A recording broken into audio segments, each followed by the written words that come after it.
last week with a loss to UNLV. Didn't score until late to salvage one. Sooners coming off of a dominating performance last Friday night against Temple and ready to go tonight in front of a capacity crowd.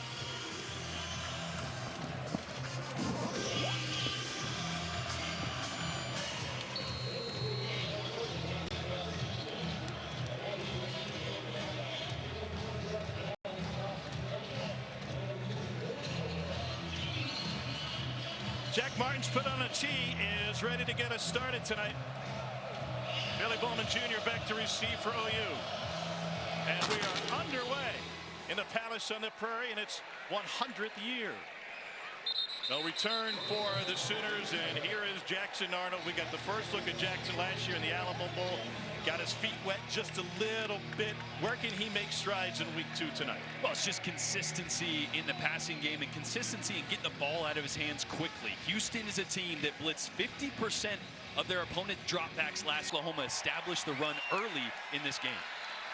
We don't expect to see Nick Anderson at wideout tonight as those injuries have piled up just a little bit. A little toss, but nothing doing. That's Deion Burks, the Purdue transfer.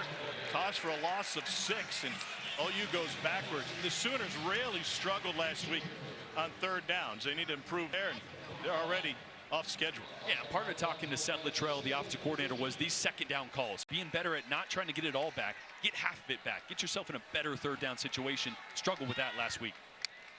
On 2nd and 16, Sooners keep it on the ground, and Gavin Sawchuk, who came on late last year, picks up just 1. These are the numbers we're talking about with the third down struggles for this Oklahoma offense against Temple. Well, Tom, there's only 133 teams listed in college football, and they were 133rd. So not ideal. 1 for 12 last week, and this is where you don't want to be.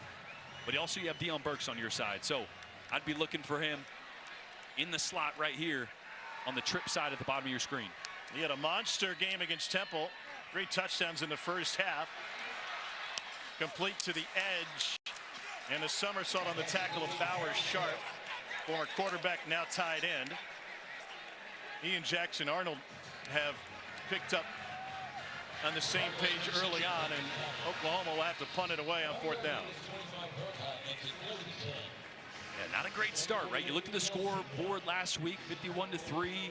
Offense was rolling, 4 touchdowns for Jackson, but they did struggle at times. So not the ideal start for that offense. Look for them to make some corrections on the sidelines and get off to a better start next drive. Luke Elzinga will punt it away.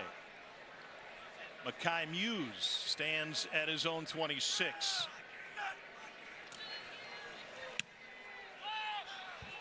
Drives into that kick, and it drives Muse back. Did he get a tip on it? It trickles all the way down to the 10. Oklahoma pounces on it. We'll see if Muse touched it. They really did. And it's a Houston turnover. A 64-yard gain on the punt.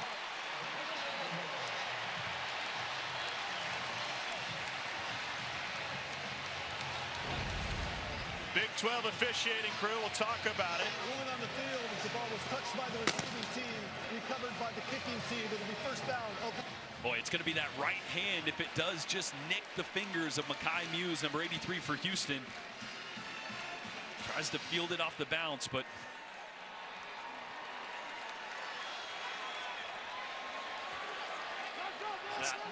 he didn't react like he touched it. He just kind of let it go. And they're going to take a look at this upstairs. And that's a good point. Most of the time, guys will chase that down. As the ball was touched by the receiving team, recovered by the kicking team. Previous players under further review. Stephen Barron, our referee tonight. Brad Van Vark is our replay official. And most guys aren't quick enough to have a poker face, right? They feel it hit their finger. They know it's live, and they're going to go for it. So watching Makai Muse's reaction, I feel like it might have just missed him. But we're going to get a couple good looks here. This is a great one.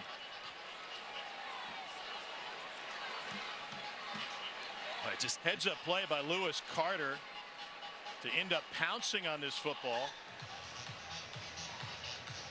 Worst case scenario for Carter, it was going to be a dead ball anyway. Muse kind of gave it a glance, but certainly didn't chase it. And the key here is, are they going to have enough evidence to prove that it didn't hit him as much as it did, right? The call on the field is Oklahoma football. And I wonder if part of Muse not chasing it was that he thought it was going to go out of bounds anyway. I don't have a clean look. I don't either. Okay. Yeah, I can't tell if a thumb or a finger kind of reverberates after getting nicked. It just, you know, if we had that 84-inch TV at your house, we'd probably be able to see it a little bit better, but we don't have that liberty. I also think that Muse figured or thought, based on the bounce, that was going to end up out of bounds, and it didn't. It hugged the line, the call. After review, the ruling on the field stands. First down, Oklahoma. So there you go. Not confirmed, but stands. And a new lease on this, what would have been the opening possession for Jackson Arnold and company.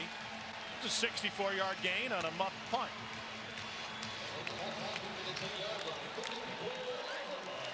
Joshua Bates is the starting center, as Cole pointed out, redshirt freshman from Durango, Colorado. Well, a lot of room for Deion Burks at the top of your screen there in slot. Sawchuk, the running back, Allen to the slant. It is caught. Touchdown, Brennan Thompson.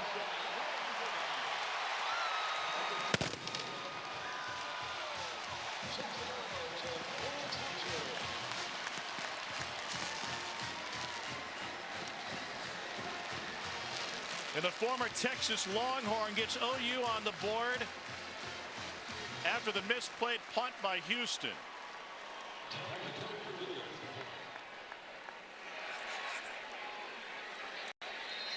And so for the point after, Tyler Keltner. 6-year kicker, is the reigning SEC Special Teams Player of the Week. Made 6 PATs last week against Temple. This looked pretty simple. Great play call by Seth Littrell. Great job using tight end Bowers Sharp to really pull the underneath defender from this left side and clear the way for the slant. This motion is going to pull this defender out of the way, and then it is one-on-one for the backside slant all day. The play fake pulls everybody else in. That's about as clean as a one-on-one you're going to get, and you're not going to miss that very often if you're Jackson Dart. Sooners forced 6 turnovers in their season opening win against Temple. That was their most since 2003, and 41 points off turnovers. That'll help a young quarterback, give him a short field. Boy, nothing the quarterback loves more than an opportunistic defense that puts you in short field situations. In Oklahoma, over the last couple years, one of the top in the country at doing just that. Zach Schmidt will kick it off. Joseph Manjack IV out of Tomball, Texas, ready to bring this one back, along with Brian Massey. This will be Massey from the 3. Massey finds the seam and takes it past the 20. There's a flag down, far sideline at the 21-yard line.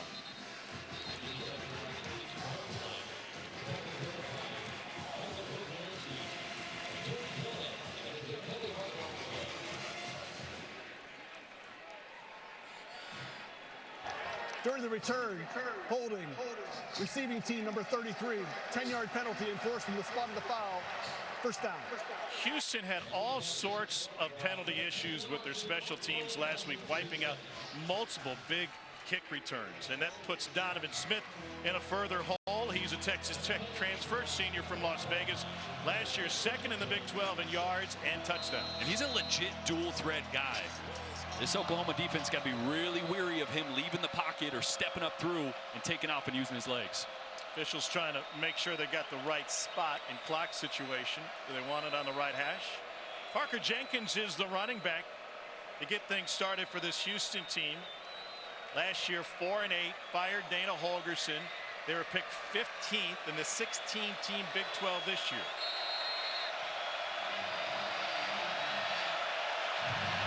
Smith got off to a great start last week. He started 5 for 5, did not finish strong. Here's Jenkins on first down, bottled up, and is able to slip through to only lose 1. Danny Stutzman will be all over the place as he normally is. Senior from Windermere, Florida, with the tackle. I just don't know if I've watched a linebacker that has a better feel for reading run schemes than Danny Stutzman. That time, obviously, first play of the game, already in the backfield.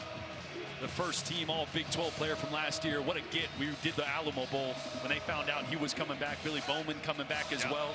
2 guys that are staples for this Oklahoma defense. Stutzman, second team All-America last year. Second down 11. Play action off his back foot. Beautiful hands and a catch by Stephon Johnson, who somehow got through and punches it up to the 20-yard line. That's a pickup of 9. That's going to be the game plan. for this Houston offense. Bunch of issues up front with them at offensive line as well. Get the ball out of Donovan Smith's hands as much and as quickly as possible. Play this game on the perimeter. I like Coach Barbay using flow early, though, Jordan, trying to get this defense that is super fast, going one direction and then trying to hit them back the other way. That's the offensive coordinator for Houston. His first year there, he was at Mississippi State last year after being at Appalachian State. Marion Burnett is in at running back. Play clock late. 3rd and 2, and whistles before the snap. Timeout taken by Houston.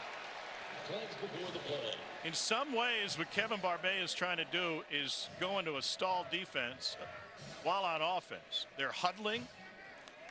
They're working some clock. Houston has called their first timeout of the half. 30-second timeout. But they worked a little too much clock that time. Foul on the play because of the timeout was called. And so a timeout late in the play clock. When we return, the Cougars will be looking at a 3rd and short team. 3rd down for the Cougars, 3rd and 2. Rashawn Sanford in the game at running back, and they complete it to the right side for the first down. It's Malik Carr with the catch. Cougars played a couple of quarterbacks last week, including Zeon Chriss off the bench early on. Chriss got banged up in that game, a shoulder injury. How does it impact the Cougars if they can't use him? Well, they'd love to get an extended look at Zeon Chriss as well. They were planning on playing both, but with that shoulder issue, may see a lot more Donovan Smith the whole way here. But a great job on that last play. Had a free blitzer, found his hot route, got it out of his hand. Something he really didn't do well last week. Chriss played at Louisiana last year, one of the 36 transfers on this Houston roster. Play action again. He's got time into coverage, and they will get a flag. Manjack was the intended receiver, and Woody Washington kind of got draped all over him after Manjack lost his footing. That's a tough one. Woody Washington going to be in good position here. This ball ends up sailing a little more upfield. Defense number 5. Ball placed at the spot of the foul. Automatic first down. So Woody Washington's breaking on that, thinking it's going downhill, and he could make a play on it for interception. The ball floats a little bit. Receiver slips, so really good position, but got tangled up. Manjack had the lone TD last week for this Houston offense. Also, interesting factoid. Oh, you love this one. Doesn't wear gloves. What are we doing? Don't gloves help? You would think. They're awfully sticky these days. He just wants to show everybody how manly he is. I don't need those gloves. Come on. Straight ahead, Parker Jenkins gets ridden down by Danny Stutzman. Houston having some success here. The penalty certainly helps. And a gain of 4 and first down. Yeah, this really the rhythm that they couldn't find at all last week against UNLV. Just stop and go, stop and go. A lot of protection issues, and so far, I'm going to hold my breath saying it, but that offensive line holding up well against this talented defensive front for Oklahoma. And if you watched their game last week, or like Cole, watch tape of that offensive line, it was like a horror film what they did and didn't do up front. 2nd and medium, that's a conversion on the completion to Jonah Wilson. Cole, what'd you think watching that O-line last week? There's a lot of Olays with that group last week and turning guys free. You can't, like Jordan mentioned it, a free blitzer earlier, and look what Donovan Smith does. He throws over it. I felt like those players were getting to the quarterback last week, but I'm already seeing, Tom, Willie Fritz, Kevin Barbay, this offensive staff helping this offensive line. There may be more variation in the run game here through 2 series than we saw in the entire last game. Now, they were down, had to throw the football around, but it was as poor a performance as you're going to see, and looks like they may be finding some ways to assist them here early in this game. And a big way to do that is to huddle, so they're not giving Oklahoma an early look at their formation. Pressure up the middle. Complete to the edge. And a pickup by Mekhi Muse. Tom, I'll tell you this, too, like the huddling and getting a play in and kind of waiting. I understand it might not give you as many options, and Jordan won't like this as a quarterback. Maybe you can't change as much, but I will tell you from an offensive line's perspective, it allows you mentally to be more deliberate. You know what the play is, you go up, you see what the front is, you know what your assignment is, and then you go try to execute it, as opposed to maybe changing 2 or 3 different times because the helmet communication gets the plays in so much earlier nowadays. Stacey Sneed is the tailback.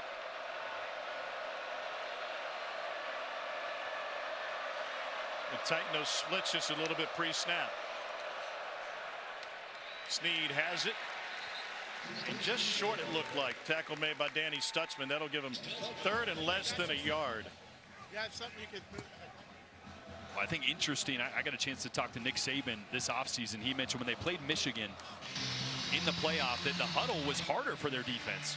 Their defense coordinator used to making calls based on formations. When they see it, they had to wait. They had to make a call early and try to adjust on the fly right before the snap. So you can see right now this huddle, they're going to get to the line of scrimmage and try to snap it quickly, not give Oklahoma time to adjust. Smith will go under center, 3rd and short.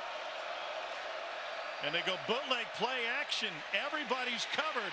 Smith fires on the run, and it is caught for the first down by Manjack. A pickup of 21 yards, and the Cougars driving. Watch, it's a really good job of protection. Watch all the time that Donovan Smith has right now, trying to hit a deep shot far to the left. Nothing there. Manjack, a great job of reading his quarterback. He's escaping to the right. I'm going to follow him. That's that mirror drill you practice every time a play breaks down in practice, and it paid off there. And also, no gloves. No gloves. No gloves needed. Use his body a little bit, though. Hey, listen, George Brett won 3 batting titles without wearing gloves, okay? Who's George Brett? Exactly. Youngster. Does he do what Moises Alou did for blisters, though? Who's Moises Alou? We'll leave that out. Smith started last week 5 for 5. Starts this game 5 for 5. And a whistle before the snap.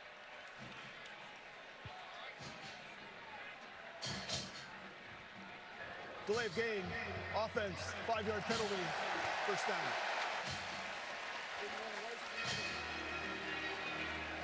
No, really, Fritz can't be happy with that penalty. Houston, really good momentum, and now off schedule looking at a 1st and 15. What have you seen from Donovan Smith? What does he do well?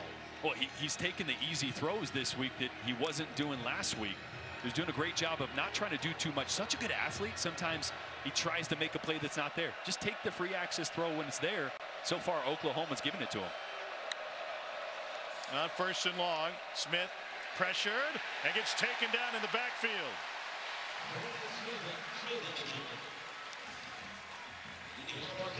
So consecutive negative plays after the penalty, and then the pressure up front.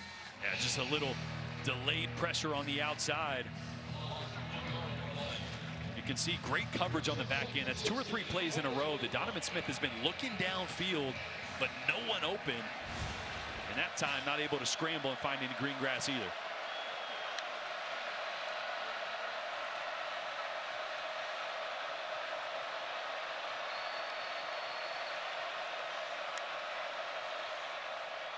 On 2nd and 16 on the ground.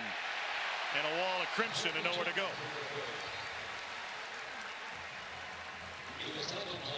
Boy, once again, Danny Stutzman. You can't Just watch fool him, Jordan. You can't watch him read. He's going to go this way and then just cut right back across. Read the back.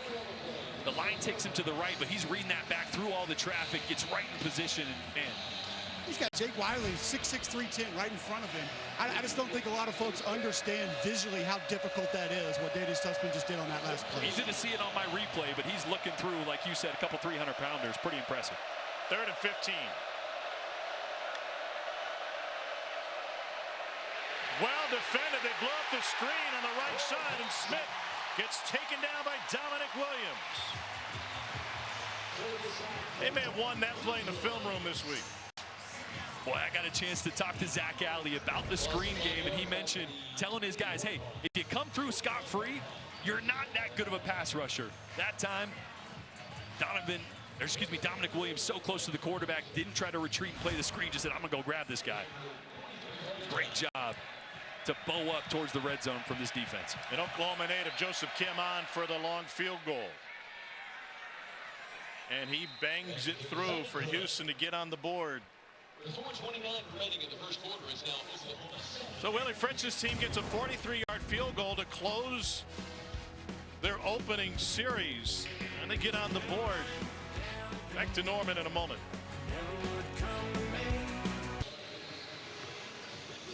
That'll be former OU Josh Heupel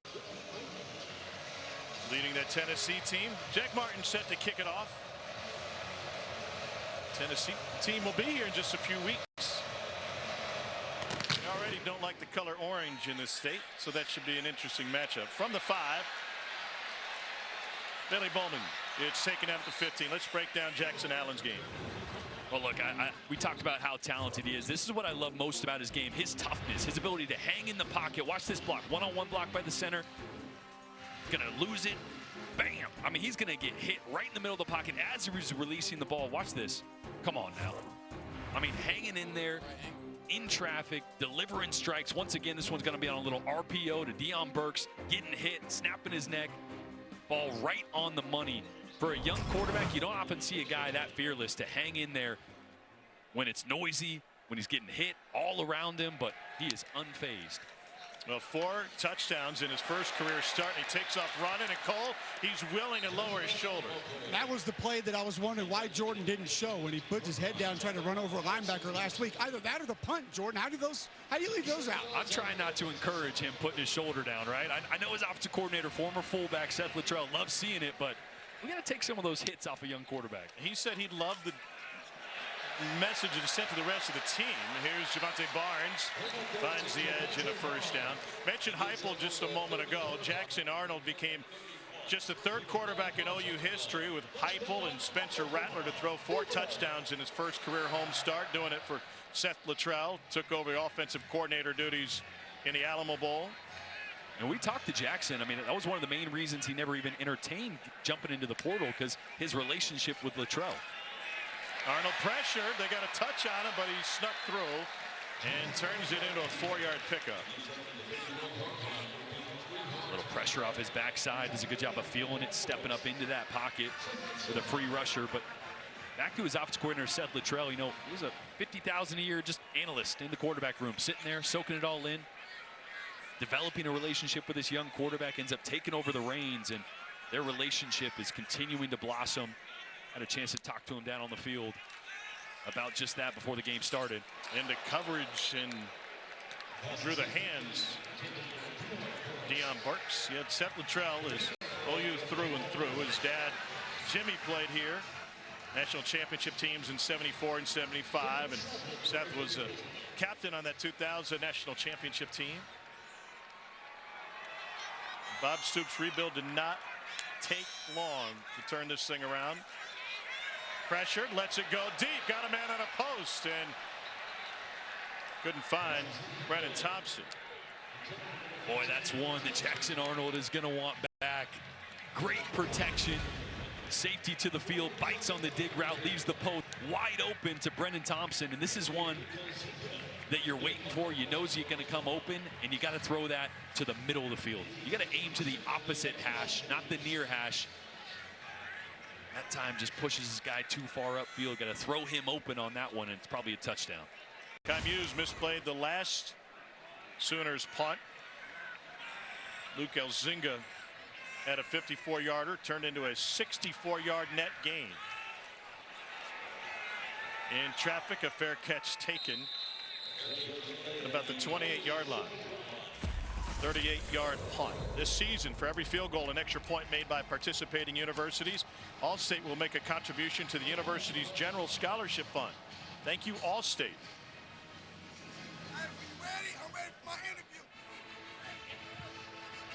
So second possession for Houston, and quarterback Donovan Smith had to repair his labrum, right shoulder surgery in the offseason. Didn't throw it all over the spring. 12 starts for the Cougars last year. And when he was at Texas Tech, he was MVP of the Liberty Bowl against an SEC team that came against Mississippi State. Jamari Burnett finds the sledding tough. Also not his first time as a starting quarterback here in Norman. Although he didn't have a passing touchdown, right? Receiving touchdown, rushing touchdown. He's had an interesting football journey. He was at Bishop Gorman in Vegas as a wide receiver. He was fantastic. He was playing with Rome Odunze at Bishop Gorman, second string quarterback there, then decided to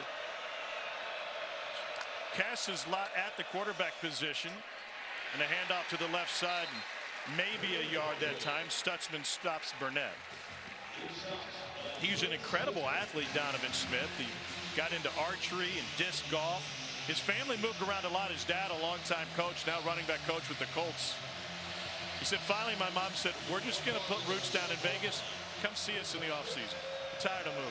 3rd and 8.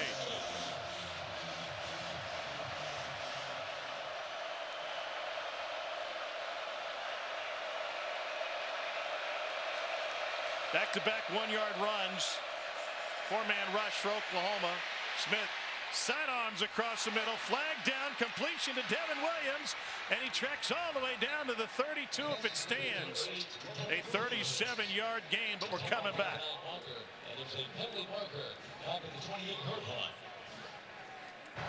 Holding. Offense number 77. 10-yard penalty enforced from the previous spot. 3rd down. Left tackle David Ndukwe.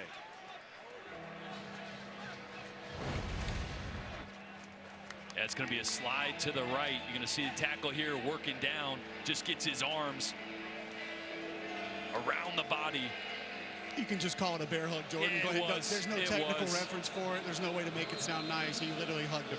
Must have long arms if you can get around 323.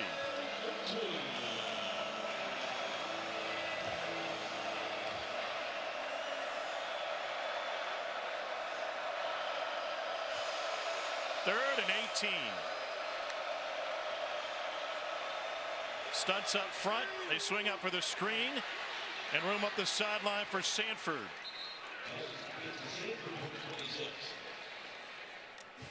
Wow, that's a gain of 16. Yeah, great little call there. Didn't quite get enough, but enough that Kevin Barbay and Willie Fritz are thinking about this one. Offense still on the field. Yeah. I'll tell you guys, trot him off. Willie Fritz was standing right in front of me down here on the sideline. He started yelling, go, go. As soon as that ball was released, he knew he had some space. So the Cougars have punted away.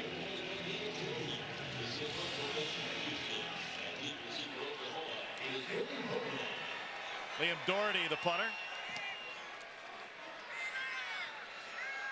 Bowman takes a fair catch, couldn't find it, and has to pounce on it. Well, that'll get your heart rate up if you're an Oklahoma fan. 41-yard punt. Well, Oklahoma first year of the SEC. Let's look back at all the stops they had. They started the Southwest Conference. Then precursor to the Big Eight was the Missouri Valley. They played Drake and Grinnell, and then all the other teams you're used to seeing. In fact, Drake and Grinnell have played more games here than a lot of the SEC teams. Big 7 went to the Big 8, joined the Big 12, and that expansion continued last year, including Houston, and now first trip through the SEC. How does that change things for Brent Venables? I mean, I think the ever-changing complex or landscape of college football is the SEC and the Big Ten are getting bigger and more powerful, more eyes, more opportunity. Arnold swings it out. This is Javante Barnes. And I do think it changes your recruiting base a little bit. Not that Oklahoma could always recruit nationally, but now you're in living rooms where you can talk to families and go, hey, we're going to be playing in your state in Mississippi and Georgia, you know, at least once a year. So opportunity for family to not have to travel. So it definitely helps recruiting in some of the hotbeds of college football as well. Of course, Texas is huge. Oklahoma is big. High school football. Mississippi, this one's stepped through by Barnes, and he's got a big gain. More NFL players per capita in the state of Mississippi than any other state. And the schedule got a lot harder basically overnight for OU. They wanted to get a snap off, and this one is going to be the last play of the first quarter. That's the end of the first quarter. Timeout.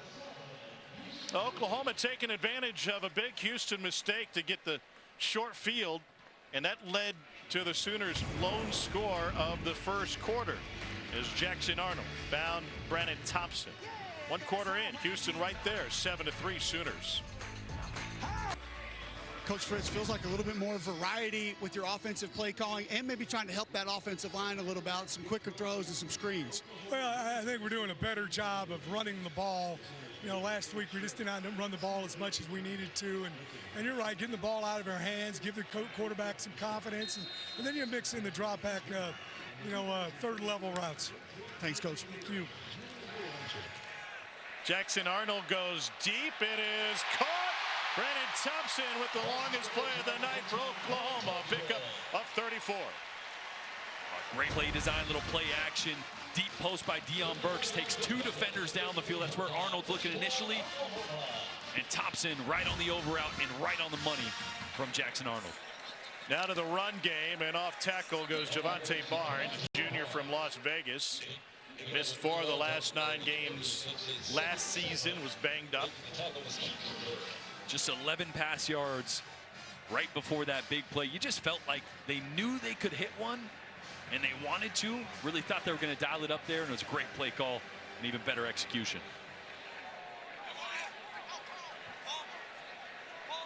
Second down 7. Sharp, the tight end, flips sides. And they go right back to where he came from on the completion to Deion Burks. Burks wasted no time. First game in an Oklahoma uniform.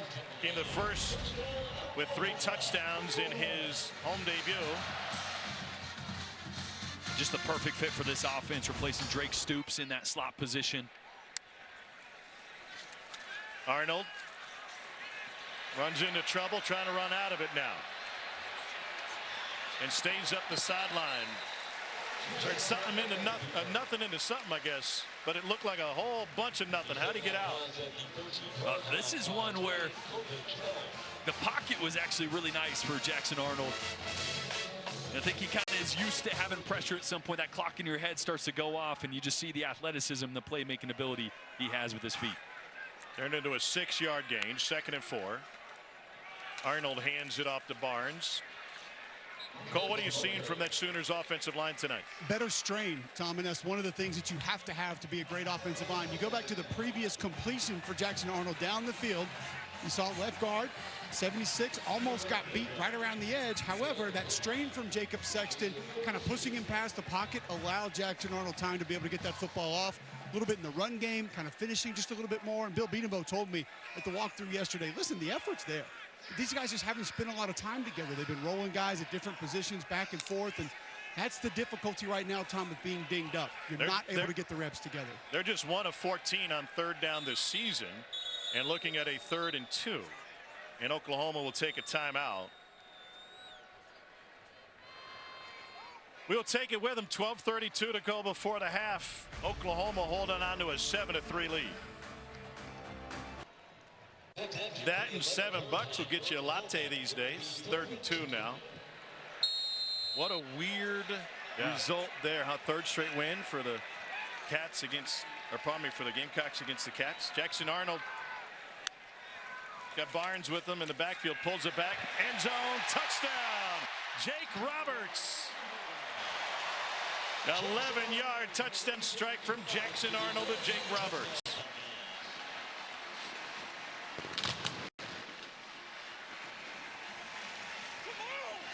Well, I was watching in that timeout, and I noticed Jackson Arnold standing right next to Roberts. And I was like, okay, maybe they're going to go heavy, tight end, run or something. How about a pop pass? Yeah. But an 8-play, 81-yard drive.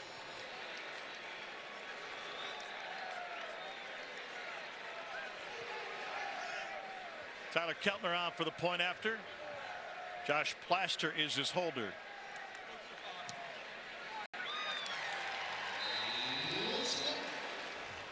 Boy, Jake Roberts does a great job of navigating this with patience. He's going to stay low, work his way like he's working to the 2nd level, and then just slip right through the middle of defense when nobody's watching. Watch him work his way here and then just take his time. This is what you can't do, is rush this. Take your time, stay low, and then burst into the open field. Great play call and a great disguise from tight end Jake Roberts.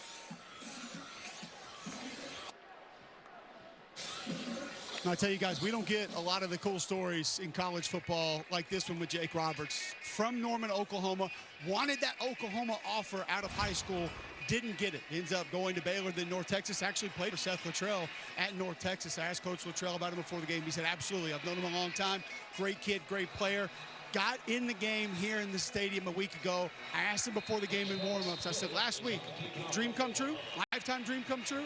He looked at me and had the biggest smile I've ever seen on a kid's face. Said, absolutely, zero question about it. One of the best moments of my life. That is awesome.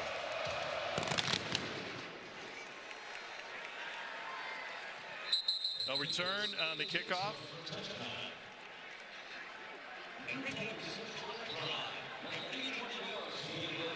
And Donovan Smith back to work.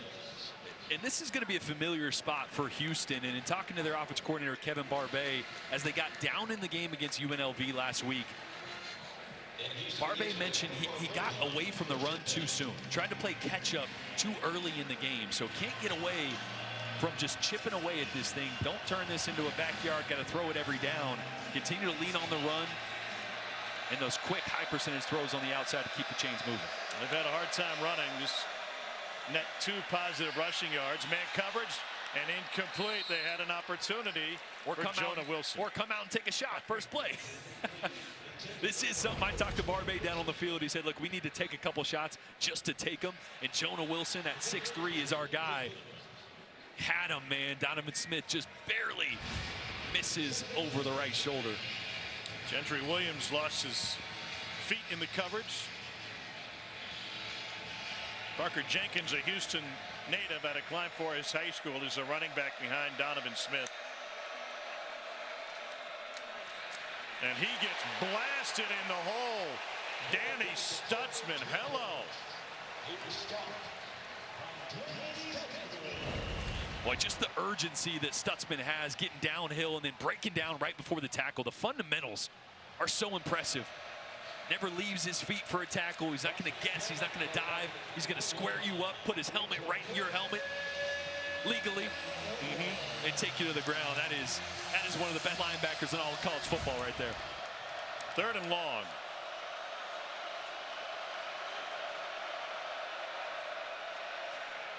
Smith gets corralled. It's Parker Jenkins. Well, you know, we talked about the schedule that Oklahoma draws coming into the SEC, one of the hardest in the entire country. Man, with the way this defense plays, with the superstars that they have, and Danny Stutzman and Billy Bowman on the back end, 2 of the best of their position, respectively, I think, in the entire country, they're going to always have a chance. And as this offense gets healthy and starts to come along, man, Oklahoma is going to be right in the mix. Cougars have punted away, and they just get it off. From the 20-yard line, Peyton Bowen slips through. And Bowen takes it past the 40 to the 41-yard line. 53-yard punt, 20 on the return. And my buddy Karsten leading the way on the Sooner Schooner tonight. I'll tell you a little bit more about the great history here at Oklahoma. Well, I spent my Friday afternoon on another SEC field trip, first ever trip to Norman. I decided I wanted to meet some of the Roughnecks and Little Sisses. There's Emma bringing one of the ponies around. Boomer and Sooner White Welch ponies. That originated in the UK. I even got to brush the tail a little bit. I helped put the wagon together. I really hope it doesn't fall apart today based on my shoddy work. But what an incredible tradition, just one of many here. It became an official mascot in 1980. And now a new part of the tradition this year, 2nd year, that they're running out of the tunnel through the band to lead the team out. You looked a little nervous up there. I was a little bit nervous. Not the kind of, get dirt under your fingers kind of guy. I was afraid I might scuff up my Jordan. So, yeah, I was hesitant. But the crew out there showed me an incredible time. Carson, Noah, and Emma, the seniors who will handle most of the driving tonight. They'll come back out not only after every score, but also in the 3rd quarter. A special Toby Keith tribute. Wasn't there a change with the ponies? I promised not to talk about the depth chart.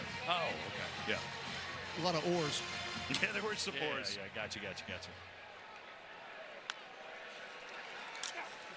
On the slant, that's complete to Deion Burks. He's got a first down.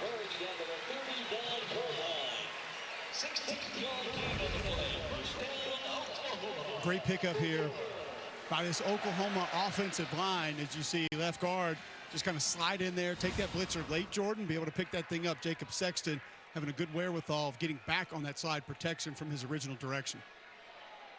Jackson Arnold with a check at the line. Straight ahead and nothing doing for Gavin Sawchuk. Got taken down by the first defender. That's Keith Cooper Jr. Keith Cooper, one of those guys that jumped out on film watching this Houston defense. Him, Brandon Mack, really good size, athletic guy. Split a double team on that one.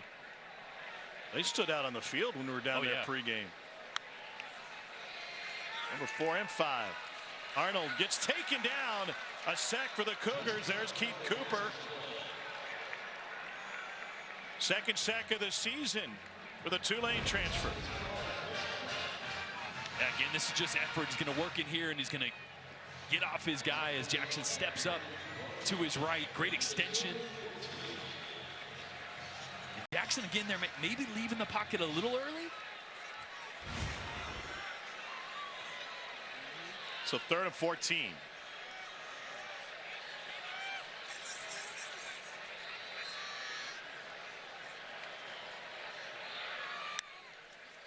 Four-man rush. Looking for Bauer Sharp. He's got the catch and lost the football at the end. Was he down or not? Willie Fritz is signaling Houston football. Jalen Garner with the recovery. They're going to say incomplete. And the Sharp never had it. Ruling on the field is an incomplete pass. 3rd down. This is just a great throw right in the void. Sharp, good job protecting the ball there. It was bang, bang. I know in slow motion. Correction, 4th down. It looks like a lot of time, but he had 1 foot down before getting hit. So that's the right call on the field.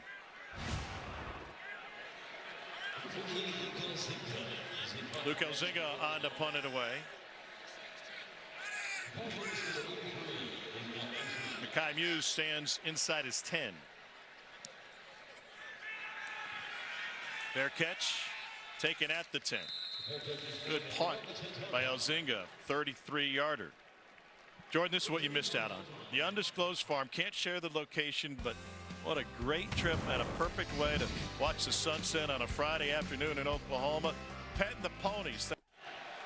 First drive, Houston drove 63 yards. Their last 2 drives, they've managed just 9 yards on 6 plays. They've gone 3 and out both times. 8:09 to go in the first half. Trying to find a screen on the edge. This is a really big drive here for Houston, though. Their defense is really keeping them in this game, just allowing 14 points to the high-powered offense of Oklahoma. You can put together a drive here, get some points before half, take some time off the clock. They'll get the ball after half as well. So big drive here for this offense, and Kevin Barbay and Donovan Smith.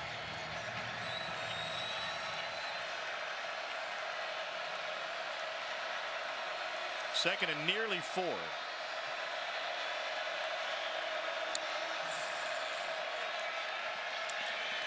Smith tries to scramble, lets his blocker do some work, and picks up the first down. Great vision by Donovan Smith to get Des Malone cleared out of the way.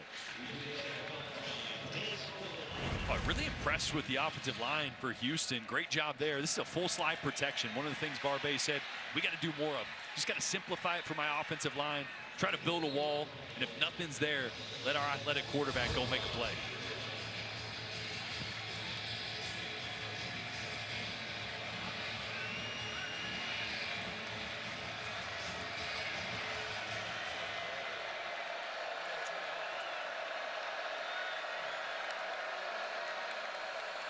Back to the ground game and a hole on the left side. Ashawn Sanford picks up 5.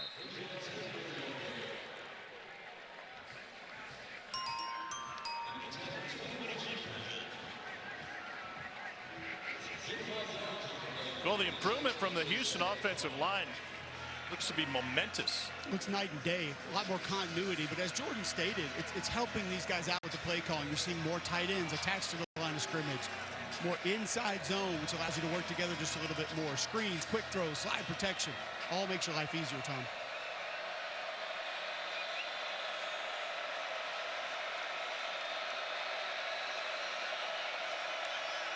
Now 2nd and 5. A fake toss. and maybe a couple of yards that time from Donovan Smith.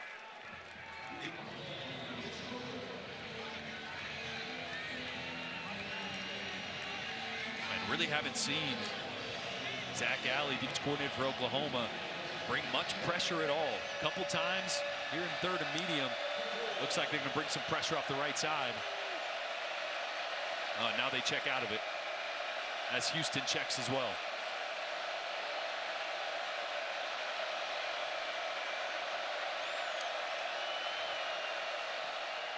They need 4. They don't get it. Stacey Sneed taken down at the line of scrimmage.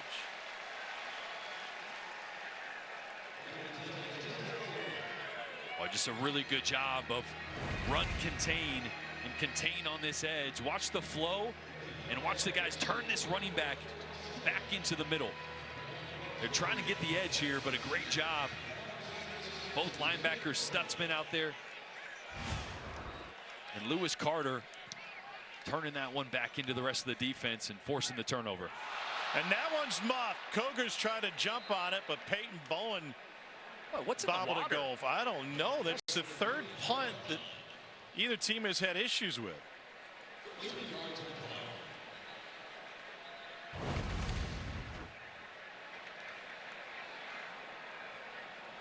Right up the face mask. In the face. By the way, 9 tackles already for Danny Stutzman tonight. Is that good? Not Good halftime start. yet. Not quite half. He had Yes. I think he had 17 in a game last year against SMU. It's funny, on that last play, I thought he overran it by about a step and a half. And then when we went to that replay and I saw it, he was actually shoved out of the way a little bit by the tight end. Just thinking, nope, right in the spot again.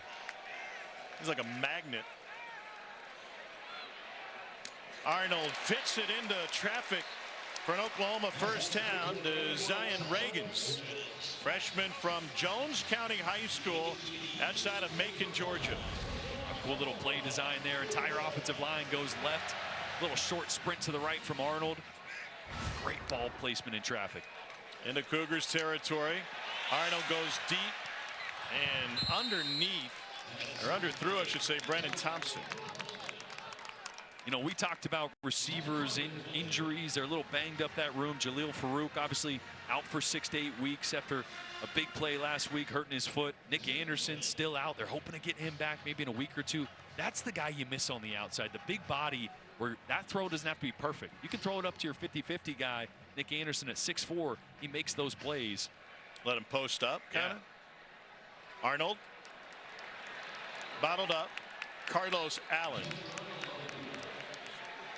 And that's why you're looking for another guy to kind of step up opposite Deion Burks, especially on the outside. J.J. Hester, a guy, number 13, that big body at 6'4" on the outside. Not a ton of experience. Maybe he can fill that role.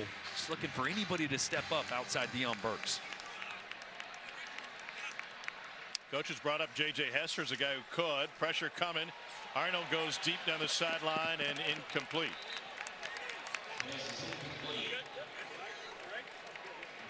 Trying to find Reagans. That's frustrating, 2 plays there. Not that you had guys wide open, but both those balls end up uncatchable from Arnold, right? Just, you want to give your guys at least a 50-50 shot, especially in a game like this. You're across midfield. What's the worst that can happen there on 3rd down? It gets intercepted at the 15-yard line. Might as well be a punt. Had some good and some frustrating from this Oklahoma offense in the first half so far. Cam Hughes back to receive. Luke Elzinga puts it away. Hughes takes it inside the 5 and gets taken down. 45-yard punt. Cougars are going to be backed up. A mental miscue from Mekhi Muse. Jaden Hardy made him pay. Yeah, this is a complete mental error here. As a returner, you put your heels at the 8 and you move backwards. If that ball goes over your head, you let it bounce and hope it bounces through the end zone. Mekhi Muse, he gets all the way back to almost the 3-yard line here. Trying to field this and make a play. And special teams for Oklahoma all over it. Remember, Muse misplayed the first punt of the night from Oklahoma. And that led the Sooners to a short field. It just can't happen because that's your first rule. Heels at the 8, don't back up. Donovan Smith standing in the end zone. Jenkins is his running back. Parker Jenkins makes it to the 5.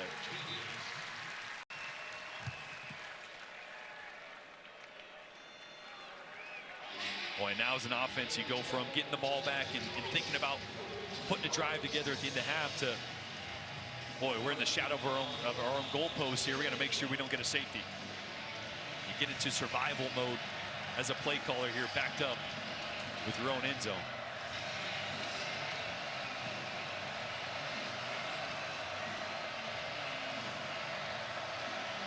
Second down 9.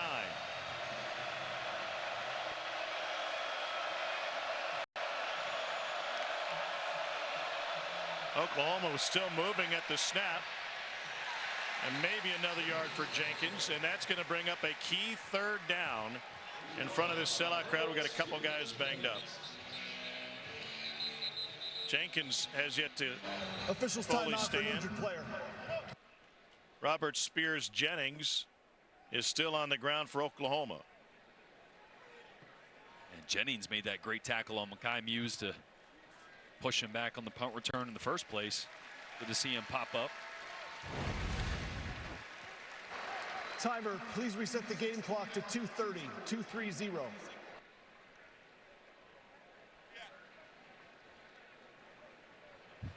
Dejon Terry really helped make that play from the defensive tackle spot as well. Beat his guy clean and forced that run that wanted to go up through the middle to bounce outside. Like Kobe McKenzie came down on top of Spears Jennings. And Jenkins was laying awkwardly.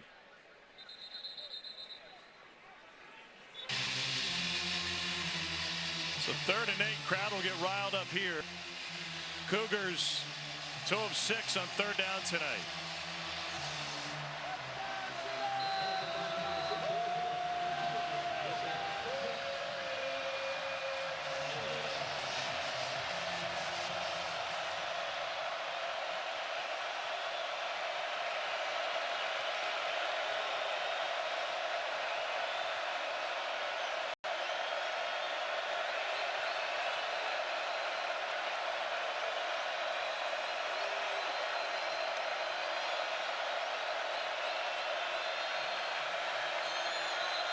And the Cougars will let the clock tick to 2 minutes. That's a 2-minute timeout. And that'll send us to a timeout on the field. Houston looking at a 3rd and 8 when we return. Sorry, Doring Watson, Regents Bank halftime report coming up in just a bit. Bama not running away and hiding from USF. We'll show you what's going on there. South Carolina with a statement. Same with Georgia. How about the Sooners here? How about the Sooner defense, man? Yeah, playing well against the run. 0.9 yards a rush. That's a good number. We'll take it, guys. All right, Dari, thanks. 3rd down, coming out of their own end zone. And Stacy Sneed, junior from Arlington, Texas. Some a little bit of breathing room, but will be short of the 1st down. And just the right play call there. Ran zone away from the blitz. Not by design, but helped him get a little more breathing room. Second time out of the half. Timer, please reset the game clock to 1:49. 1:49. There's a world of difference between trying to punt from your 5-yard line compared to the 12. Oh, yeah.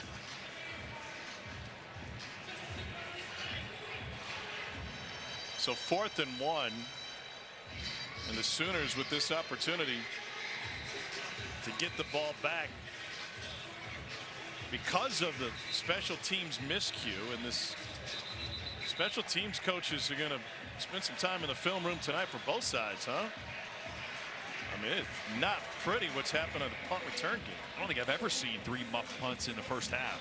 No, that is ugly. And it's a little bit of what we saw from Oklahoma last week. The scoreboard, the touchdowns looked good, but it's just been a little hit or miss. Yeah. No rhythm on offense, not finishing drives the way you'd expect. We'll see if Jackson Arnold plays a little bit more comfortable on the final possession, what could be the final possession for Oklahoma. Billy Bowman lets this one get out of bounds. It almost ended up in the seats. Pulled right across the top of the wall.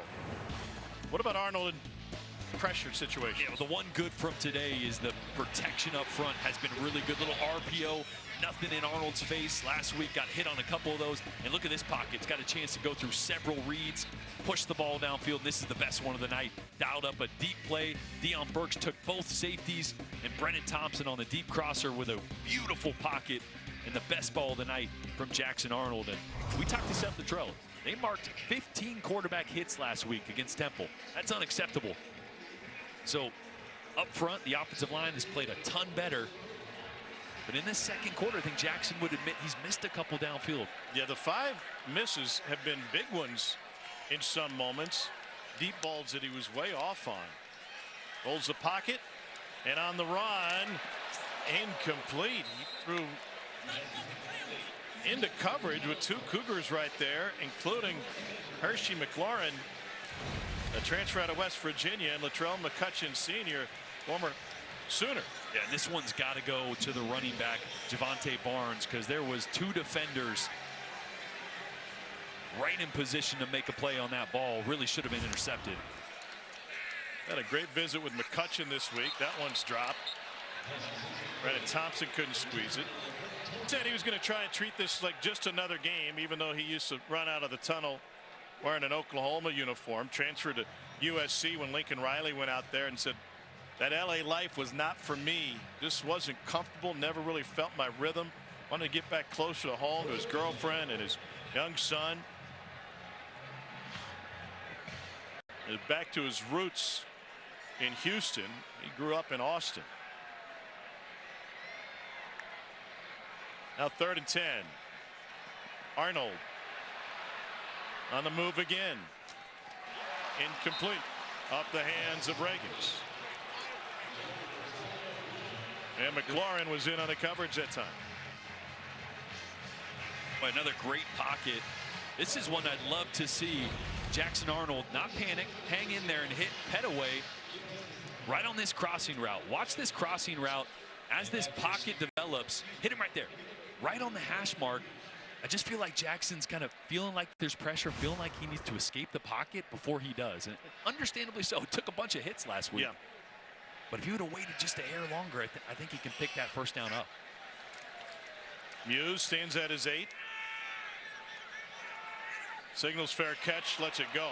You got a talking to from Willie Fritz on the sideline after that last mental mistake, and plays it cleanly there, a 46-yarder. Back to the Cougars with 1:17 left in the half. It's not a great drive from Oklahoma, and the bad part about that too, he only took about 30-something seconds off the clock. So with 2 timeouts, really 2 timeouts here, Houston still has some time to try to put together a drive and make this a 1-score game at halftime. And remember, they get the ball on the second part, or after halftime, excuse me. Jackson Arnold 10 of 18 for 99 yards, been sacked once. Donovan Smith 7 of 8, 79 yards through the air for the Cougars. Straight up the middle, Stacy Sneed. Cougars moved the pile a little bit, nearly 5 yards. Yeah, I'll give you one guess who made that tackle. Maybe 28. Yeah, he was right there. Former defensive coordinator Ted Roof got a great birthday. That's when Danny Stutzman told him he'd be coming back. Roof now at UCF, and Todd Bates and Zach Alley have taken over on the defensive side. Great visit with Alley yesterday, who was a student assistant at Clemson. First under Kevin Steele on the defensive side, and then Brent Venables. This is Sneed, and he's got the sideline, and he steps out of bounds, and the clock stops with 33 seconds left in the half. Cougars have 2 timeouts remaining. And Donovan Smith getting a little lead block here. He's going to hand it off, and then watch this little seal block there on the linebacker. Allows Sneed to get to the second level. That was always my dream as a quarterback. Hand it off, you boot around, you hope you get a cutback and get a lead block. Did you ever do it? Well, I was 200 pounds. He's 235. So You're lying through your teeth if that's your dream. Longest play of the night for Houston goes for 16 yards. Play action. all day. Over the middle, complete on the crossing route. Stephon Johnson to the 35. And now a 23-yard pickup. Clock will stop. Cougars will huff to the line. 23 seconds left. And man, Donovan Smith looks like a different quarterback this week. On time, in rhythm, great ball over the middle there. And again, a clean pocket from this Houston offensive line. Runs when the ball is set for play. Smith goes to another crossing route, and this one not for much. Going to use some time inside the 30 is Stephon Johnson. Timeout taken by the Cougars. 10 seconds left. I'd have loved to see them take that timeout before the play and try to Houston has called their preserve. second timeout of the half. 30 seconds. Wasted a lot of clock there.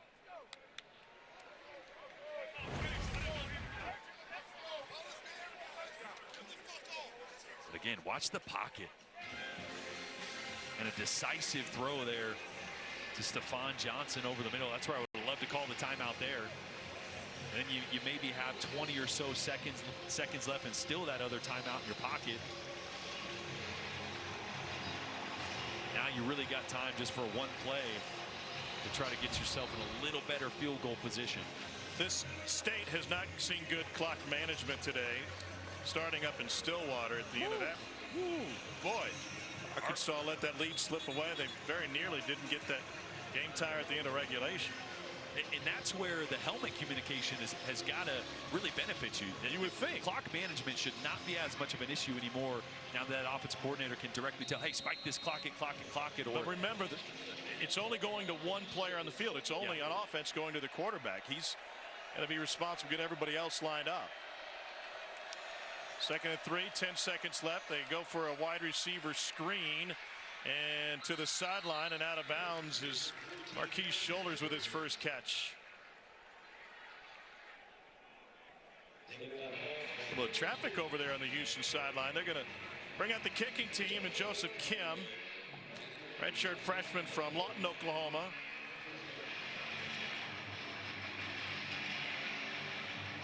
Kim made his first of the night. This one from 44.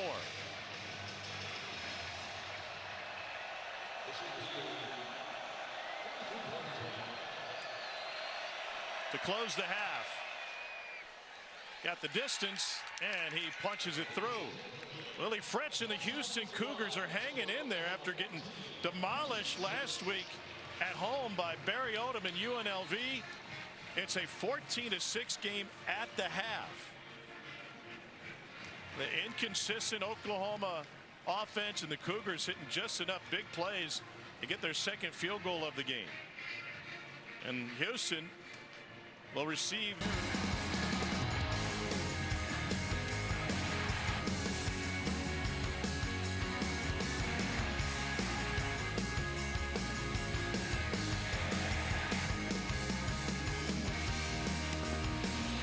It's a 14-6 lead for Oklahoma. Sooners taking advantage of Houston miscue for a short field for their first touchdown, and overall a very uneven performance from this Sooners offense through the first half. We get ready to start the second. Tom Hart alongside Jordan Rogers. We got Cole Kublik down on the sideline. What have you seen so far from the Sooners when they have the football? Oh, it's a good start, right? Field position change, the touchdown early from Jackson Arnold. And then just they've been sputtering, right? You've seen a couple good plays and then some inconsistencies. 139 total yards is unacceptable for an offense that has this much talent, led by Jackson Arnold. They need to run the football better. Just 40 rushing yards in this first half. This is an offense that wants to spread you out and wants to hit those RPOs, the run-pass options. Well, those don't work if you can't run the football. The defense isn't threatened at all. I think another thing to keep in mind, it may be enough for a win tonight, but they're getting ready to step into a very stern SEC schedule. And by the way, get a Tulane team that gave K-State all it could handle. Cole, what did you learn on the Houston sideline at the half? Talked to Coach Willie Fritz and asked him, number one, how do they keep this rhythm going offensively? He said it has to stick with what's changed, those quick throws, the slide protections. He said he does want to gain a little bit of a run advantage in the second half. I said, what about the rushing defense that you've had? He said, we're good against the run. The RPOs are what we need to be concerned with and need to stop. Felt like they hit a couple slants, Jordan, that Willie Fritz is concerned about in the second half. Only 43 yards on the ground for Houston in the first half. 156 total yards of offense on 30 plays. Senior Donovan Smith is their quarterback. He's got Stacy Snead in the backfield, and he swings it out on the very first play to Jaden York. Another Texas Tech transfer. A couple of Red Raiders hooking up. And an injured Kip Lewis yet to get to his feet. Lewis, a third-year sophomore from Carthage, Texas, was honorable mention all Big 12 last year, and they're working on his right side. Him and Danny Stutzman had a great game so far. This linebacker group is deep. It's probably the strength of this defense. They returned their top 6 from last year, but Kip and Danny putting together a really good game, and you hope it's just a stinger or something he can get up and trot off. It's a Oklahoma defense that ran roughshod over the Owls of Temple last Friday night. 6 sacks, 9 tackles for a loss. Last year, they were second in the country in takeaways with 26, and they led the country in interceptions per game. So I'm a little surprised so far that they haven't provided a little more pressure on Donovan Smith. Not many blitz packages that I've seen. I mean, I would want to make this Houston team one-dimensional. There's not really anybody on the outside that's threatening you. They haven't shown that they can push the ball vertically and really hurt you. So I'd load up, I'd blitz a little bit, and I'd try to make Donovan Smith uncomfortable, because you watched the tape last week. He was under a ton of heat, and tonight he's had a lot of time in the backfield. Cougars have gone max protection multiple times. They're trying to keep that right shoulder stabilized as they walk Lewis off the field. It was friendly fire that got him on that right side as he was making the tackle.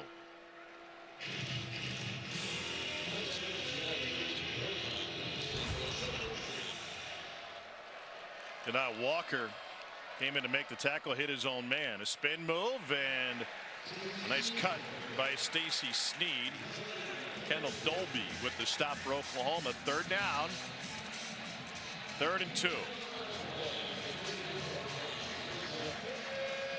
Cougars had a tough time on 3rd down last week. They're 2 for 7 tonight.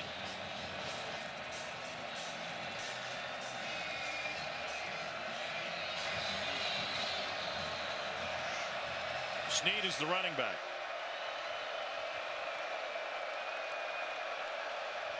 Sneed finds a hole, and he picks up a Houston first down before Stutzman brings him down. Double-digit tackles for Danny Stutzman. Great job being patient by Sneed. He's going to work up, and he's going to just pause before he jumps cut to the right when Stutzman jumped to the left. Watch this. Gets there, pauses. Great job being patient by Sneed. He's been in on 11 tackles tonight. Man coverage on the outside and picked off. There's a flag on the play. Tremendous handiwork by Woody Washington as he was matched up with Joseph Manjack IV.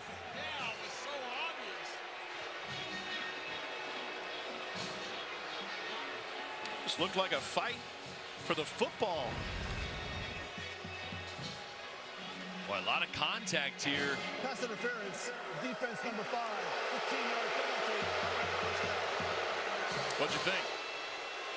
I mean, Woody's in great position. I think the problem is as he makes contact with Manjack, and it's a couple steps before he makes a play on the ball, he extends his arms a little bit. And it's that extension that those back judges can see. They don't mind a little contact when you're in close, body to body, but when you extend those arms even just a little bit, they're going to favor the receiver every time. Great position, great catch by Woody Washington, just a little too physical in the chest of the receiver. Second year started. That's his second defensive pass interference tonight. Donovan Smith wide open, and he finds Manjack for the score. 44-yard strike. And the Cougars will go for 2, it looks like.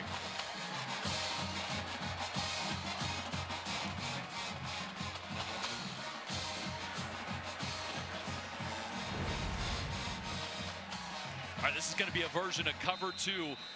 This safety right here has got to be deep half. You got a middle hole player and a half player right there. Safety's got his eyes in the backfield. He should be over the top. Corner lets the receiver go. And that's a complete coverage bust right there on the back end from Oklahoma. Cougars' first 2-point attempt of the season. They were 1 for 2, going for 2 last year. Snead is the tailback. Flip sides. Donovan Smith looking for a tie on the road at Oklahoma. Back to the end zone and too strong.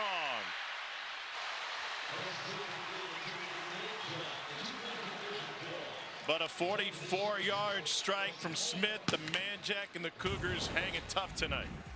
Boy, what a job by Willie Fritz and this Houston team, fighting toe-to-toe with Oklahoma. Big play down the sideline, and we got ourselves a ball game here early in the third quarter. Hasn't beaten a ranked team on the road since 2017 when they knocked off the Bulls of USF. They're 1-20 on the road against AP top 15 opponents over the last 40 seasons, but they made a game of it late. Jordan, they chased the points and tried to tie it. That's a long, long second half. I'd like to see them just kick that through and let the game play out. You never know when you might need that 1 point back. That short kick handled by the tight end, Bowers Sharp. Read and React comes your way on the SEC Network every Monday night. Cole Kublik to break it down. I feel like the protection has been better in this football game. We actually mentioned it earlier in the broadcast, Tom, so we'll take a look at some of Oklahoma's protection.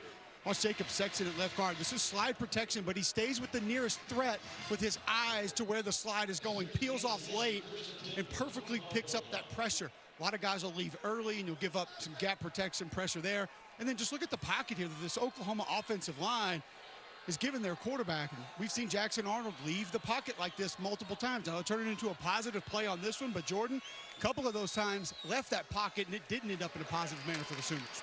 Sooners trying to get something going with Javante Barnes. Oklahoma with less than 150 yards of offense as of right now.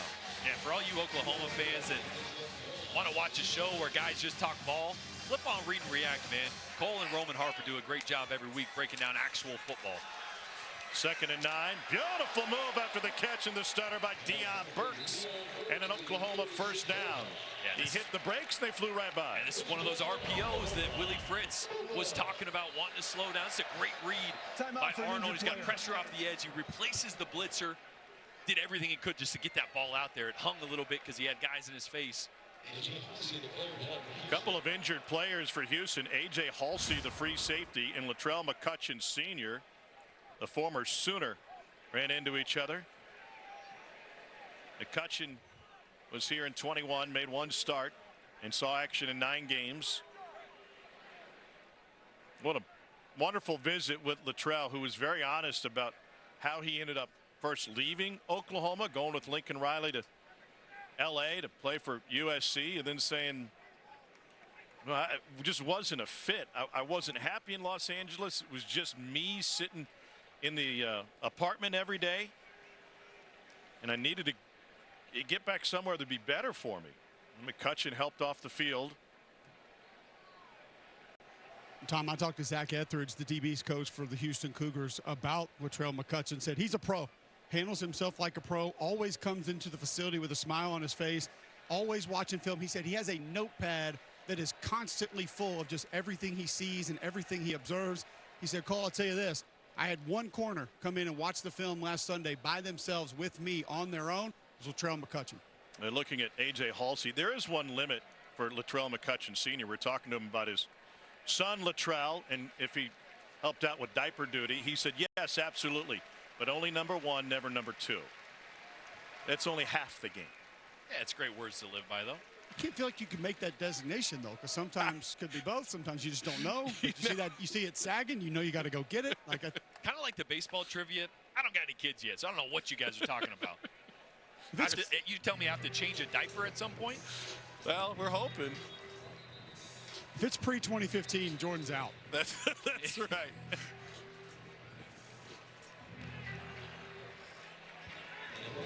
Well, Oklahoma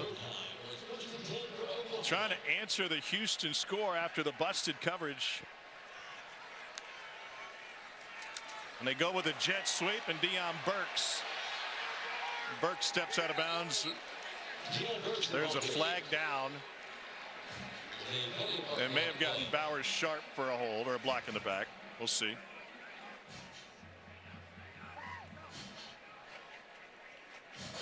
Holding.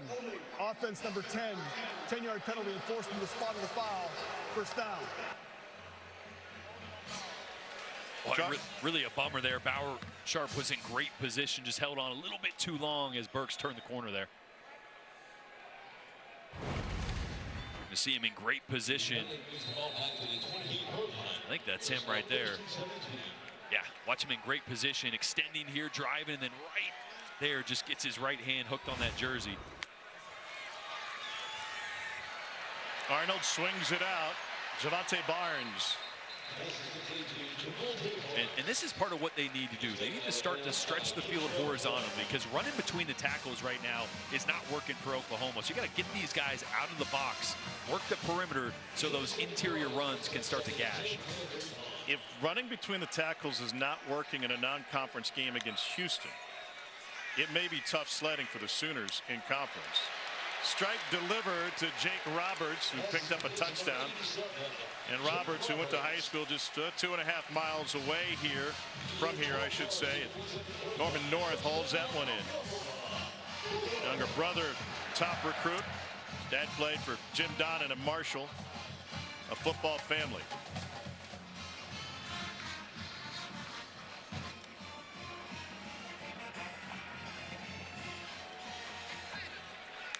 Sooners approaching midfield, nursing a 2-point lead, and once again, nothing doing up the middle. Tom, you mentioned about not being able to open up those holes in the middle. Keep in mind, it's a banged-up offensive line. A couple starters not going to go tonight.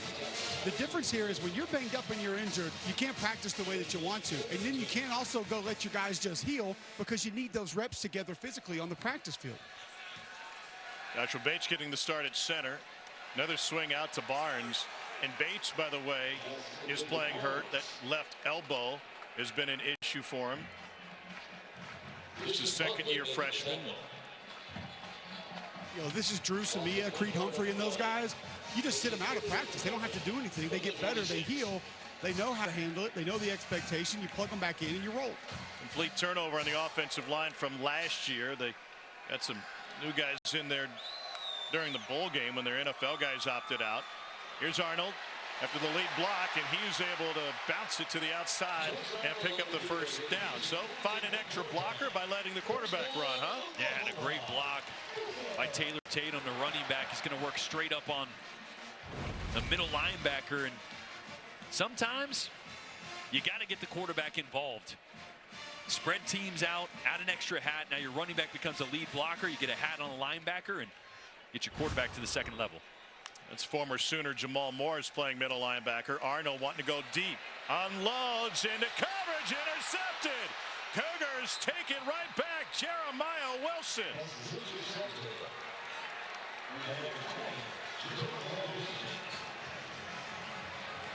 That ends what was rhythm in an 8-play drive, and the 9th play ends up in the hands of Wilson.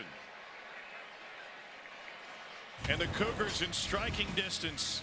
Third quarter from Norman. Jackson Arnold with the interception. And Houston go back on the attack. Accelerate this Houston turnaround. They have an opportunity to make real noise tonight. Only one win in their last 20 road games against an AP top 15 opponent. That came just up the road in Stillwater against Oklahoma State in 2009. This takeaway put them in a good spot. Yeah, Oklahoma trying to take a shot here on a deep post. I really want you to watch. As soon as the receiver sets his angle on this post is when Jackson Arnold is throwing the football. You see the ball is coming out. Receiver's angle is right here, but the DB is breaking on it. What you can't do as a receiver is change your angle upfield. As soon as you go upfield, Deion Burks has got to set that angle and stay there, because that's where the quarterback's throwing it. Cougars find a huge gap on first down, and Rashawn Sanford the second. So when that happens, worst case scenario, it's got to be just an incomplete. Yeah. But as soon as you set your angle on a post and the quarterback's throwing it, you can't change. So if you change, that's when it's an interception. Very little success in the deep ball tonight for Oklahoma, whether it's been the wide receivers or the young quarterback Jackson Arnold. And a couple of those on post routes, right? Yep. That first one, Jackson Arnold threw way too far upfield, just not on the same page with his receivers right now. On 2nd and 2, tunnel screen for Mekhi Muse, and he picks up the first. I don't want to make any assumptions, but should the post route be very simple a very comfortable throw and catch for the tandem? Yes, because it's what we call a landmark throw. So it is almost a spot throw. You're throwing that typically if you're on the near hash or far hash. If you're on the far hash, it's about 42.5 yards on the hash mark. Middle of the field, right smack dab in the middle, 42 on the dot. Like, you're putting that ball to a spot. Receiver's got to know that. He's got to run there. Receiver and quarterback, again, like I said, just not on the same page. Donovan Smith has been in sync with his guys. He is 13 of 14 tonight. On the ground again, another hole for Rashawn Sanford second.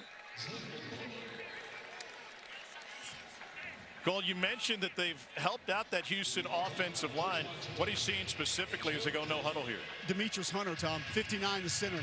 He has made a couple of critical second-level blocks, and he's helped on some combos at the first level, but he's doing a great job of just being patient, not getting overzealous when he's climbing up on those linebackers, making contact and allowing the backs to be able to cut off him. That's a former OU commit. Met Adrian Peterson on his recruiting trip and Trent Williams and loved it here. To the left side and to the 26 goes Sanford. A little extra and maybe a little acting. Boy, when the offense is sputtering, not putting you in great situations, not sustaining drives, sometimes you need your best players to make a play. And Billy Bowman, nobody better in college football at breaking on a football, punching a football out, creating turnovers, creating havoc. They need a big play here on a third down from their superstar, Billy Bowman. Bowman Jr. made 2 huge stops in the Texas game last year on 4th down. This is a 3rd and 1. Straight ahead.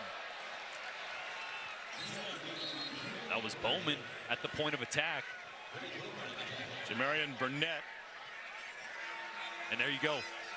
Your best player, safety, getting around the line of scrimmage, forcing a 4th down. But Houston stays out there. The line judge will run in and stop play. Houston had Smith under center. Remember, they converted a huge 4th down earlier this game by going play action from under center. This is one where you might try to hard count, just get a jump.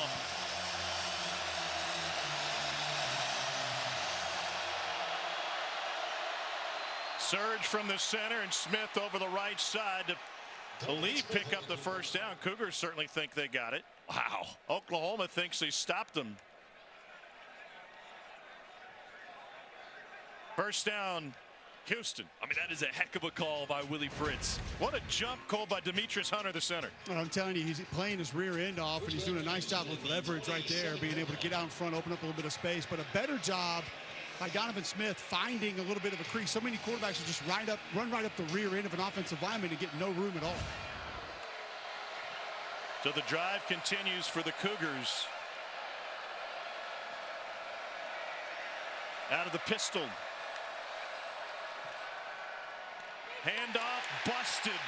Danny Stutzman then lost him and is picked up and cleaned up.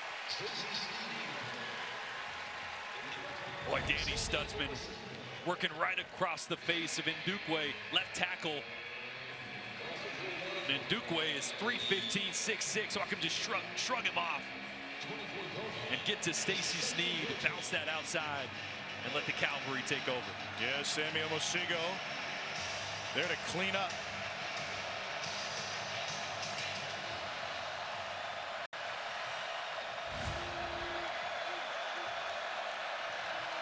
Second and long.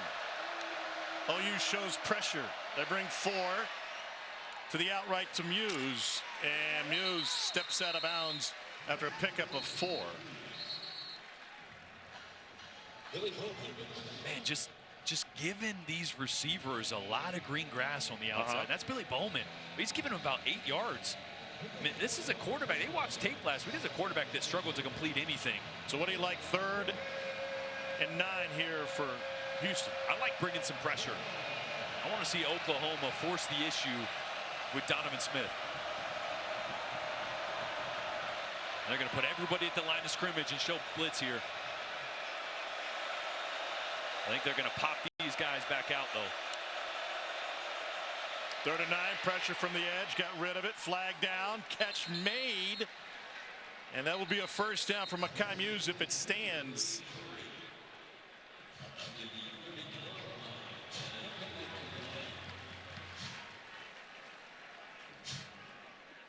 And they'll give Brent Venables an option here. Surely want him to. Instead, it was 4th down. I thought he had enough for the first.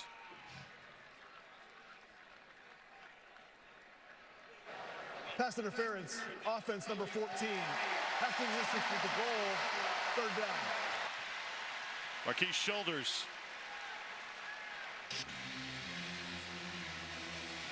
Yeah, Shoulders gave a little shoulder to the defender. Watch this. Yep. And it was that motion of him actually kind of chicken winging that arm to try to get a piece of him. 3rd down, 24.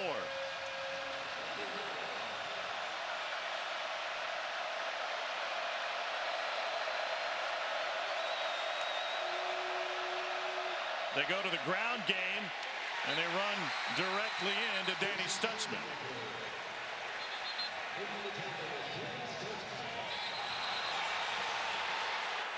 Boy, That this did get a is, flag. and it's going to be on Billy Bowman. I think it's going to be a personal foul.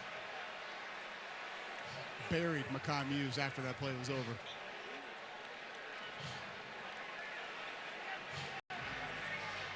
After the play, unsportsmanlike conduct, defense number 15. 15-yard penalty, automatic 1st down. That's Kendall Dolby, the junior college transfer out of Northeastern Oklahoma A&M. And this is a major miscue by Oklahoma. And this is what a leader of your football team can't do.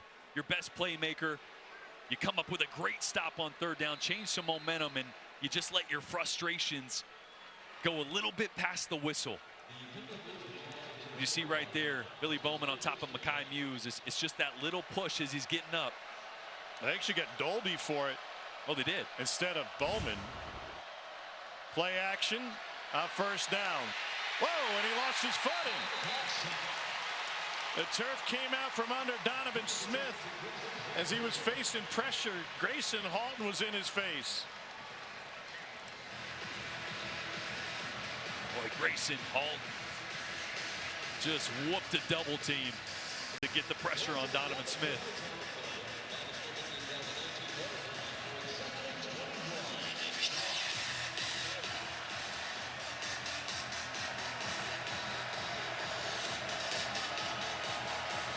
So 2nd and 21.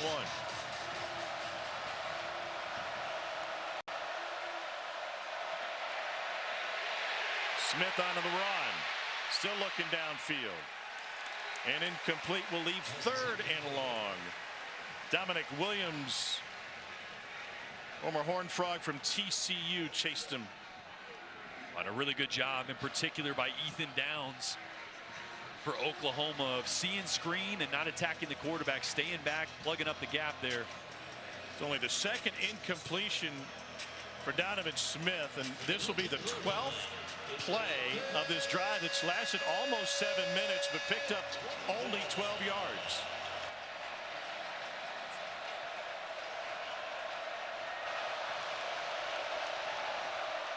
Looking for another screen.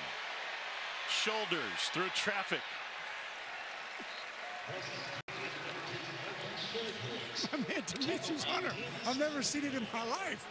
He just picked him up and tried to carry him. Oh, big man said, hey, we only got 3 more yards. I can take you there. Come on, big homie, I got you. Let's go. He was looking at the wrong marker. That's 13 more yards. That's a long piggyback.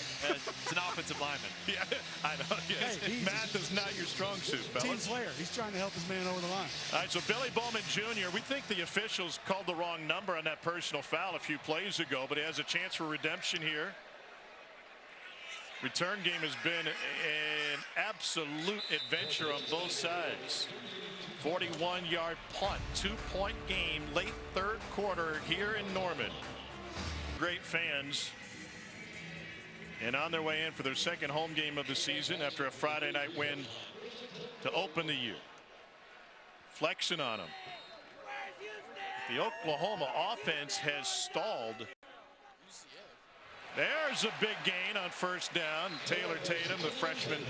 First 4 drives for Oklahoma landed him 14 points, 110 yards on 17 plays. The last 4 drives, 22 plays, 63 yards, and nothing to show for it. 2nd and 4. Looks like a busted play. Arnold goes down. Taken down by Michael Batten. It's a loss of 6. What happened here? Yeah, I think it was a bust on true freshman Taylor Tatum, the running back. I think he's got to work back across the face here for the play action. Excuse me, not play action, a little option. They're trying to option number 4, the defensive end. So Jackson's sitting there waiting for it. Running back goes the wrong way, and no dice. 3rd down for Oklahoma. Those 3rd down struggles continue. Just 3 of 8 tonight, but a vast improvement over their week 1 against Temple. Showed pressure, backed out of it. Arnold off his back foot, able to get it away, and incomplete. Reagans couldn't get his hands underneath it. A 3 and out for Jackson Arnold in Oklahoma. And the 3rd down struggles continue, but more so because the 2nd downs. And we talked to Seth Luttrell, the offensive coordinator, about that. He says, look, RPOs, some tags were missed by receivers, routes were run wrong. It's not all on the quarterback.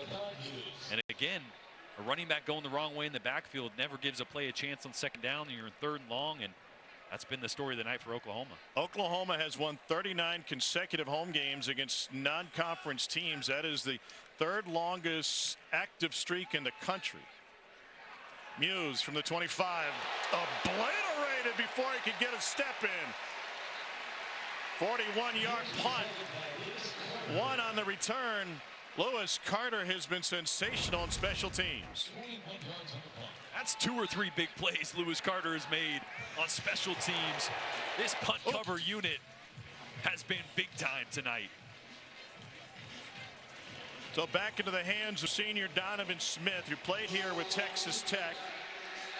Last year with Houston, he was one of the most prolific quarterbacks in the Big 12. 2nd in yards, 2nd in total touchdowns. He has hit on 15 of 17 passes tonight, but most of them of this variety, not much. Malik Carr, multiple flags down. At what point do we see Kevin Barbay, the offensive coordinator, and Donovan Smith take a shot and get more vertical in the passing game? Boy, until Oklahoma stops giving you the free access, and what I mean by free access for an injured player is space on the outside. The slots are getting a ton of green grass. Oklahoma's trying to rally to the ball, but they're giving them those easy completions. So I'd keep taking them, mix in a shot every now and then, but take what Oklahoma's going to give you all the way down the field. Offense, number 4, 10-yard penalty enforced from the spot of the foul. 1st down. That is Stephon Johnson, who is injured in front of the Oklahoma sideline. They got a holding penalty on Jonah Wilson on the play.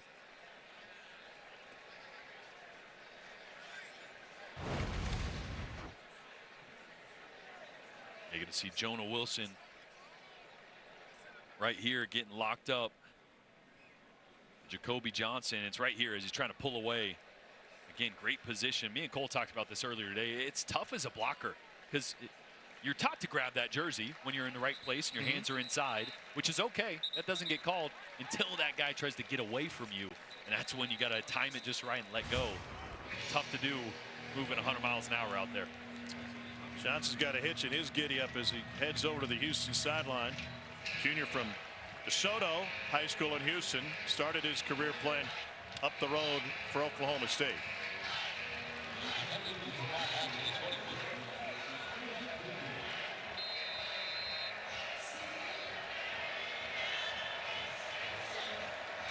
First and 15 for Donovan Smith and the Cougars.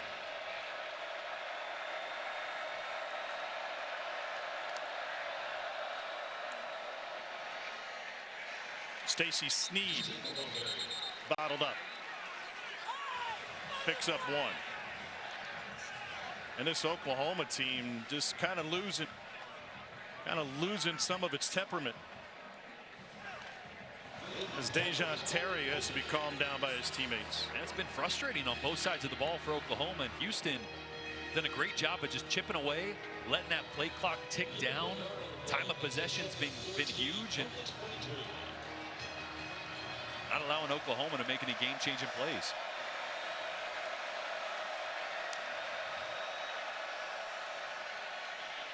Sanford, flag on the play.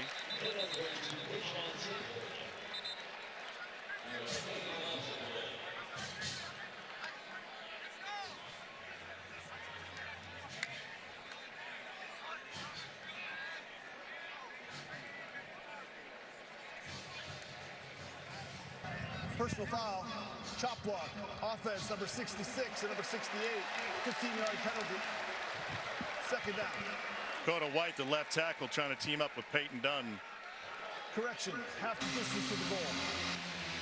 Cougars can let the clock run here as we approach the end of the third quarter.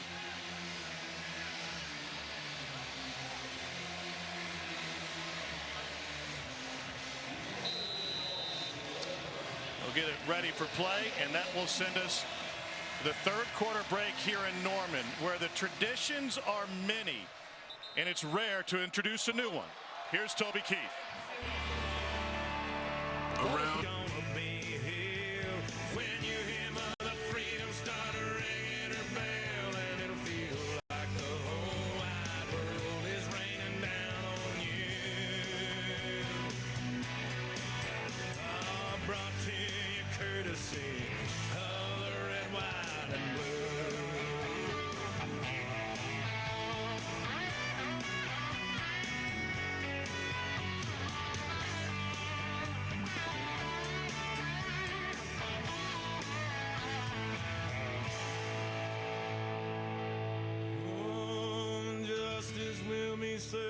And the battle will rage.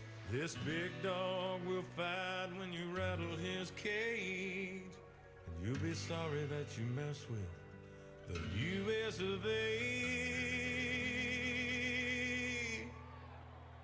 'Cause we'll put a boot in your ass. It's the American way. Hey, Uncle Sam, put your name at the top of his list. And the Statue of Liberty started shaking her fist, and the eagle will fly, and it's gonna be hell when you hear Mother Freedom start ringing her bell, and it'll feel like the whole wide world is raining down on you. All brought to you courtesy of the red, white, and blue.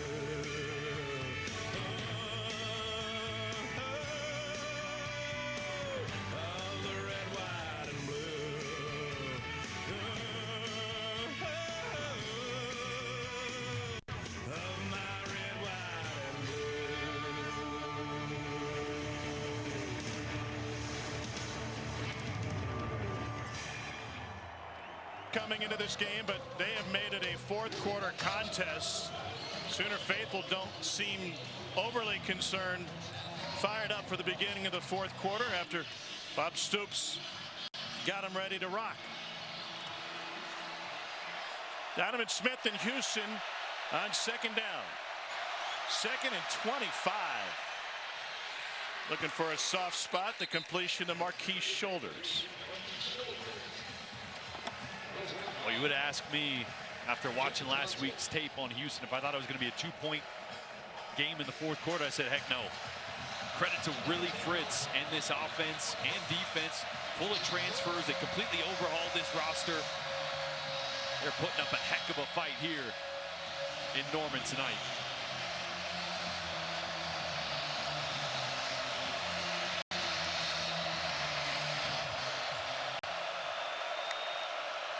On 3rd and 16, Smith over the middle, intercepted, taken away by Robert Spears-Jennings.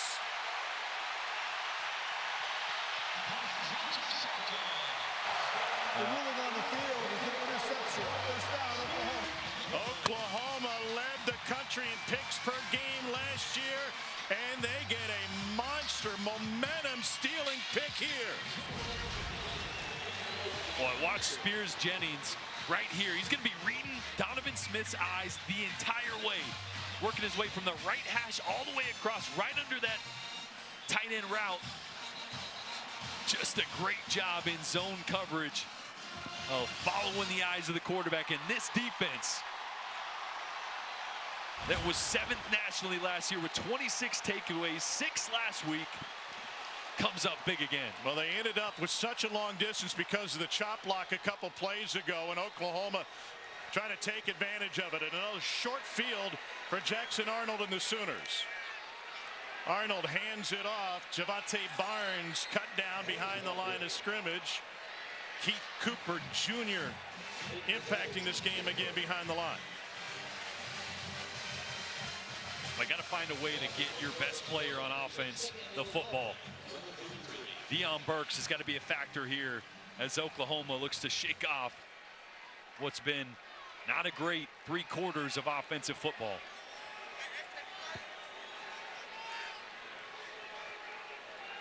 Burks right down here in the slot. Arnold has it tipped right as it left his hands. Pressure from Hershey McLaurin. I love the play call by Seth Littrell, trying to sneak the tight end, a little hide route. Underneath, he's going to come all the way across right here. Fender does a great job of getting up, mirroring the quarterback's arm, getting in the way of what would have been a big play. Last 6 drives, the Sooners have been spinning their wheels.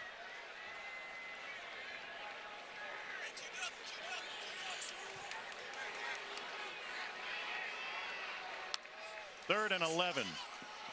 QB draw. Arnold lowers his shoulder. And that'll bring up 4th down. Sooner faithful didn't seem to like that call. What'd you think of it? I don't mind the call. If you're in a 4th and 2, you might go for it. You might go for it. Now, the smart move is kicking the field goal. You're only up 2 points. You extend that. You force Houston to have to score a touchdown. But at least it would have gotten you a situation where you would have thought about it. Instead, you pick up a couple more yards for a shorter field goal. 45-yard attempt from Tyler Keltner. Went 3 for 3 against Temple last week. Distance is there. No good. Missed opportunity for Oklahoma. They found nothing on that drive, and Jackson Arnold QB draw was the best play of that drive. And so the interception goes for naught. They get nothing on the takeaway, and Keltner with his first miss of the season as he yanks it left. Long streak on the line for this Oklahoma team. Haven't had a home loss to a non-conference team since 05 against TCU. Cougars and Sooners were conference mates last year, but didn't match up in the Big 12. I really said it last drive, but I do feel like this Oklahoma defense, the onus of putting points on the board might be on their shoulders. They got 1 turnover last drive. I feel like they're going to need to make something else happen.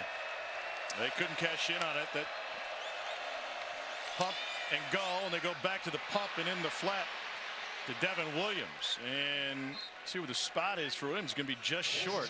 That would be that last list, by the way, against unranked teams out of the conference here at home. TCU back in 05 was in the Mountain West. It lose to Ohio State here a few years ago, and a ranked opponent. 3rd and short. Out of the shotgun for Donovan Smith.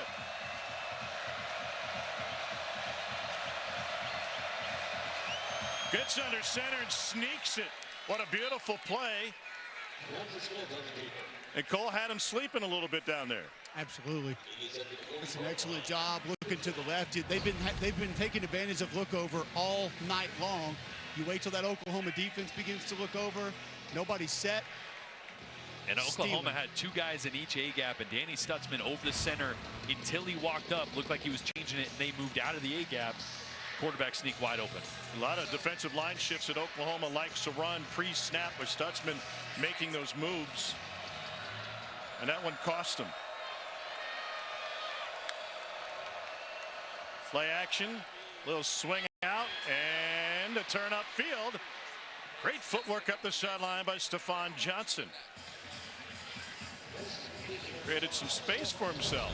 That's got to be the 7th, 8th time they've hit this little hide route into the flat. Receivers, tight ends, the free axis throws have been there all day, all night for Houston, and Oklahoma just hasn't had contain or an answer in the flats. Into Cougars territory now.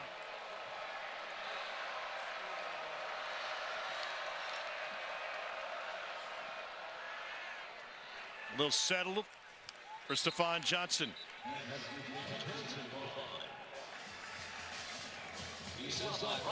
I mean, look at the room that Oklahoma's given these Houston receivers at the line of scrimmage. It is free access right and left. Look at up top, 6, 7, 8 yards. Here we go. Now they're getting back into the face. I like this. Notice the proximity here.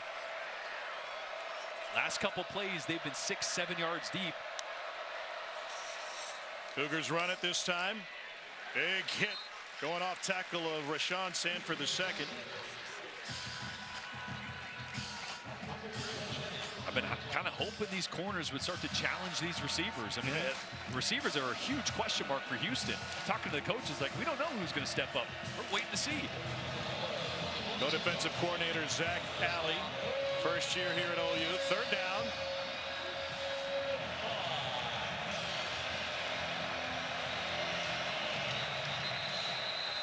And the left was that the left tackle just went down? Yeah.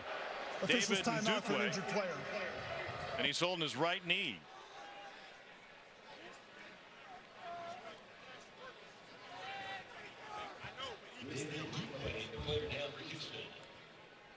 Oklahoma clinging to a 2-point lead.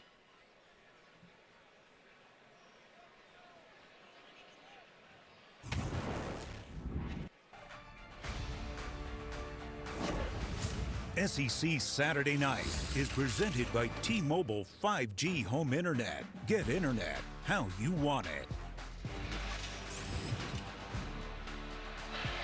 So third down for the Houston Cougars, trailing by 2. 9:08 to go in the fourth quarter. Donovan Smith out of the shotgun. They run it, and they find nothing. Kip Lewis in to make the tackle for Oklahoma. Fourth down. Cougars have all their timeouts remaining. Well, you're down 2 on the road at Oklahoma. I don't think this was a hard decision at all. What do you like for Houston? I like trying to get Donovan Smith outside the pocket a little bit. See if he can't be a dual threat. But again, look at all the space they're giving out here to the slot receiver, Mekhi Muse. Cougars converted 1 fourth down tonight.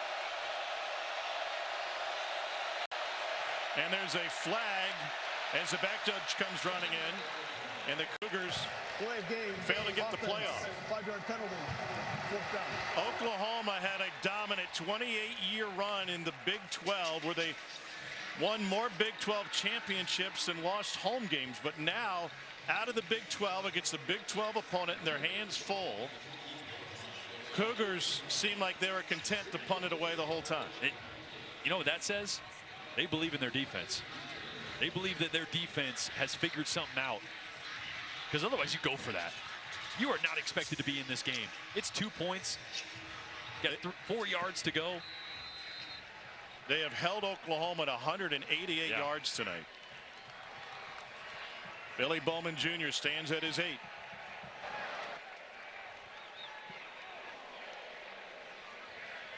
Bowman asks for the fair catch. Whoa!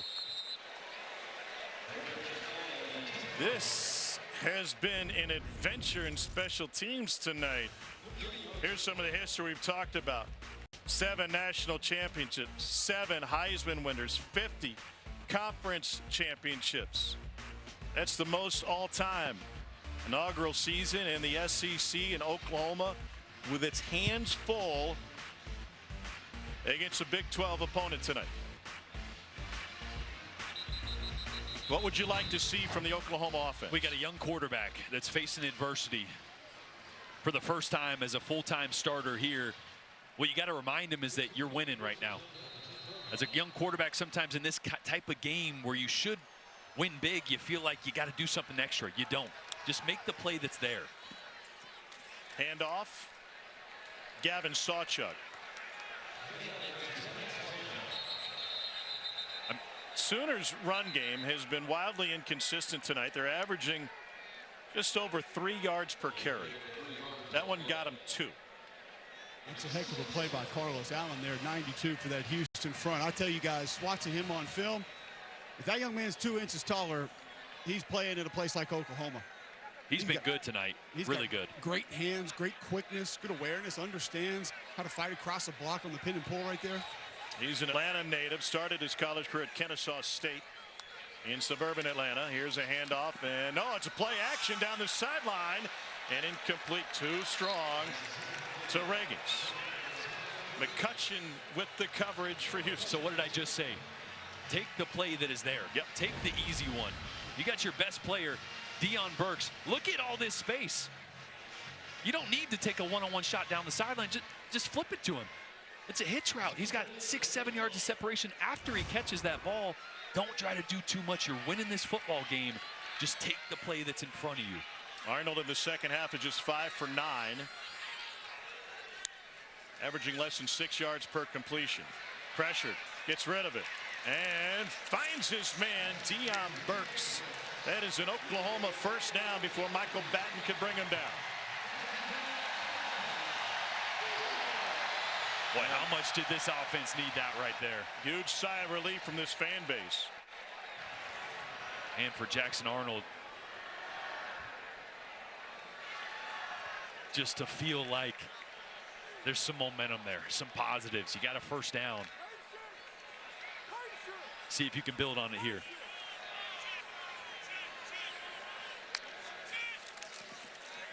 Arnold to the slot. There's Deion Burks. That same exact formation, same play I just circled on the replay 2 plays ago. That's 4 yards right there. You do that every play, you're hitting your head on the goalpost at some point. That's right. If they're going to give your best player that much space at the line of scrimmage, you can do that all day. Can't go broke taking a profit. Absolutely. Wish I remember that in Vegas last weekend. Yep. On 2nd and 6, Arnold crosses body and incomplete. Well, it's not an easy throw on the run for the sophomore quarterback.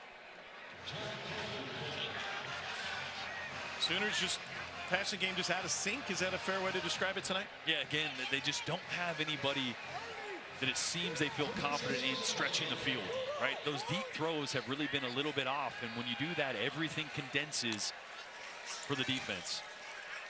Arnold en route. Nick Anderson has been banged up. He didn't play last week, out again tonight. Feel confident that he'll be able to return next week. 4th and 1. Offense still on the field for Oklahoma. They're going to stay out there? Absolutely not. If you're out there, you're trying to draw Houston's defense off sides. Arnold having a hard time hearing the play. They had to crank up the volume in his helmet speaker during the week. They were 3 for 3 on 4th down last week. Oh, Houston jumped. It worked, and now a free shot down the sideline and intercepted, but that will be all for naught for Jeremiah Wilson. Offside, defense number 4. 5-yard penalty results in the first down. And that is what you can't have happen if you're Houston. You got to know there's no scenario they're snapping that football, out of gun especially. As a defense, you got to have your eyes on the ball right here. Look at that ball, nothing else. I think Brandon Mack was fooled by his linebackers who ran up at the same time. Nice job by Joshua Bates, too. The awareness to go ahead and snap that football. Yeah. 8th penalty tonight has cost the Cougars 70 yards. Arnold, QB run again. Extra pushing and shoving, ball maybe came loose.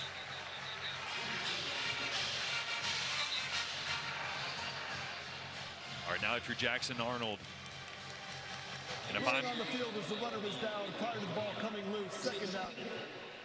And if I'm offensive coordinator Seth Littrell, I'm reminding my quarterback in his helmet right now, hey, we're in 4-minute offense. We want to milk that clock. Want to keep this drive going. Want to start to force Houston at some point to use some timeouts. We don't want to give up this ball for the rest of the game if we don't have to. Play clock at 3, 2, 1. They get it off. And that one is spotted right at the line on the Javante Barnes run. Sometimes this is the hardest for a team that plays up tempo so frequently. First down. You know, to slow things down, you feel like you get yourself out of rhythm, but be diligent. Let that clock tick down. Can we turn the speaker up just a little? It's not loud here when they're on offense, and he's still having to cover his ears. Can it go to 11? Handoff.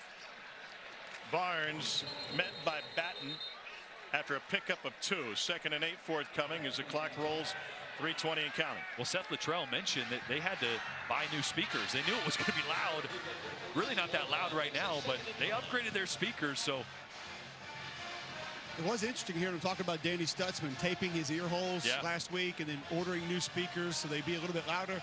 I think when we knew this technology was coming, we didn't think about the defensive players in environments like this where you want it to be loud, having trouble hearing. Yeah, well, I'm just shocked that Arnold's having a hard time hearing.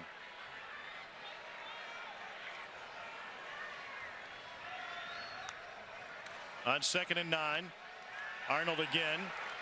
Batten with another stop, no gain. It'll leave 3rd and 9 for Oklahoma.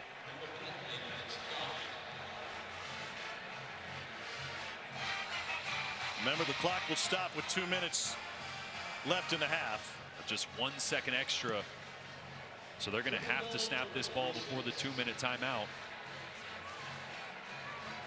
And a massive 3rd down here as Houston still has all 3 timeouts. They can come up with a stop.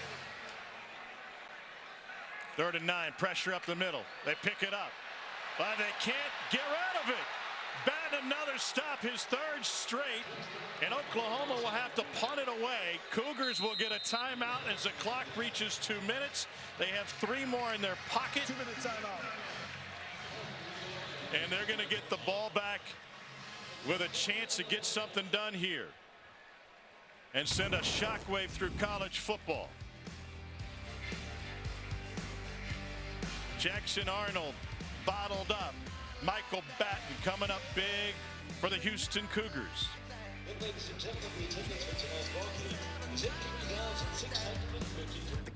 And Houston set to receive this punt from Luke Elzinga with 2 minutes ago. Cougars trailing by 2. Mekhi Muse back to receive it. He's at his 12. It is a short punt. It'll take an Oklahoma hop and carry inside the 10 and roll all the way down to the 5 inside a 51-yarder. But a game full of miscues, and it starts with the first one from Mekhi Muse. We're still not sure touched his hand, but it led to half of Oklahoma's points tonight. Yeah, great field position there. That offense was able to capitalize quickly, and it felt like Oklahoma was going to get rolling. This is a big one, though. At 14-12 right now, you'd love to have this be a touchdown game. It's not. Houston almost gave it back to them with the false start, but now defense did their job, and it's all on Houston's offense to try to get in field goal range here for a game winner. Senior Donovan Smith has been efficient tonight. They got it out of the end zone. No, it's a safety. Oklahoma's Grayson Halton with the stop before they can get it across the line.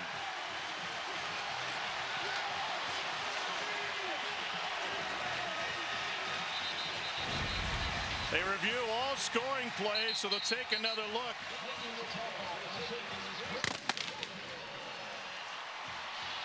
Just when you needed a big defensive play, you knew Oklahoma was going to come up with one. And remember, the football has to be all the way out of the end zone, all the way across the goal line.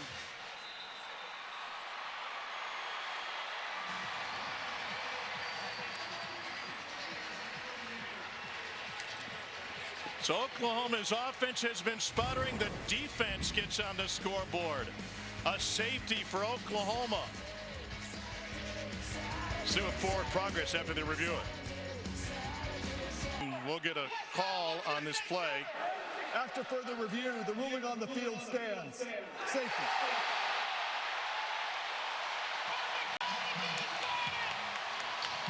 question that they couldn't confirm was forward progress that occurs at contact and where the ball was when contact was made to stop forward progress. He's out of the end zone there, but was the ball there? It's really, really close. This is another big review where the call on the field dictated the decision, just like the first muffed punt. If that was called that he didn't touch it, it would have stayed that way, and Houston would have had the ball. Just like if that would have been called at the 1-inch yard line, I think that would have stood. It was just so close. First OU points since 12:28 to go in the second quarter. Their defense helped them out all last season, one of the best takeaway teams in the country. And it's the second time that they've been able to do that. Cole, what'd you see? There was a late stem down to a bare front. Jordan mentioned it earlier in the broadcast. That Oklahoma front will move before the ball is snapped. Zach Alley stems them down into a bare front. So center and both guards are now covered, and it was an absolute whiff on Grayson Halton. So if you ask me, Tom, that stem is a major part of what made that happen for the Oklahoma defense.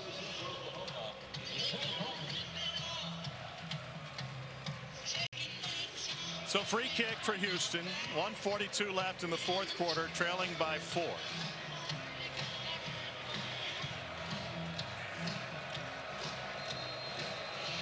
We'll see how they handle the free kick. You don't have to onside it, right? You have all 3 timeouts. Can't be easy to get a punt off with the shotguns going off in your ear. Bowman Jr. has had a terrible time judging these kicks all night. And now a word from Academy Sports and Outdoors.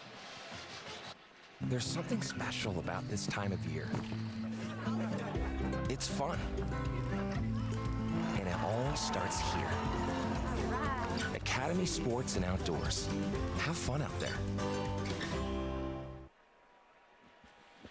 Well, Oklahoma has gotten inconsistent production from its offense to this point tonight. Jackson Arnold, 18 of 31 for 146 yards, 2 touchdowns, but an interception, and he's been sacked 3 times tonight.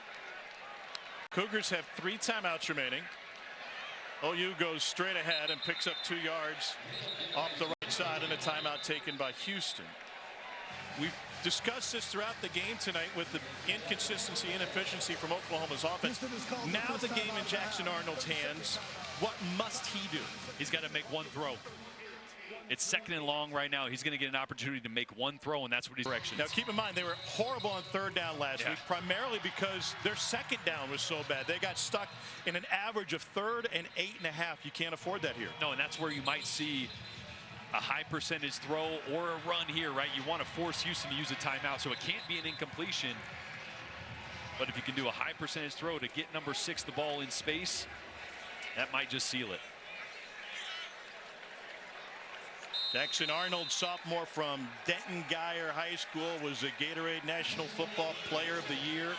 ESPN's #1 dual threat quarterback coming out of high school. His 2nd start, and he finds his man. That's the tight end, Jake Roberts.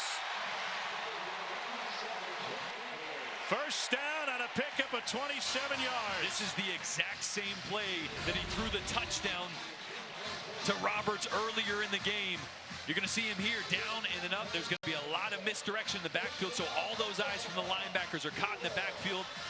And Jake Roberts just sneaks through the middle again, makes a great adjustment on that, what I say, 1 throw, right? Yep. Make 1 throw, and he can probably end this game. The 3rd start of Arnold's career, 2nd this season. He got the call in the Alamo Bowl last year against Arizona.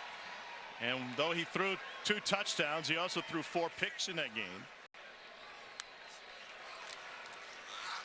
They'll go straight ahead. Cougars have 2 timeouts left. I mean, what a call. What a call. I said you maybe could do a high percentage throw, because if that's it. Went to high school, I should say. Didn't get an Oklahoma offer out of high school. Ended up at Baylor, and he just snuck right behind A.J. Halsey in the Houston secondary. And I love it. Sometimes coordinators have a tendency to go, okay, if one play worked, cross that off, right? Don't cross it off, though. Go to the well again. Come back to it, right? If it ain't broke, don't fix it. A great call by Seth Littrell in a massive moment. So Houston has 1 timeout remaining. Roberts tonight has 3 catches for 51 yards.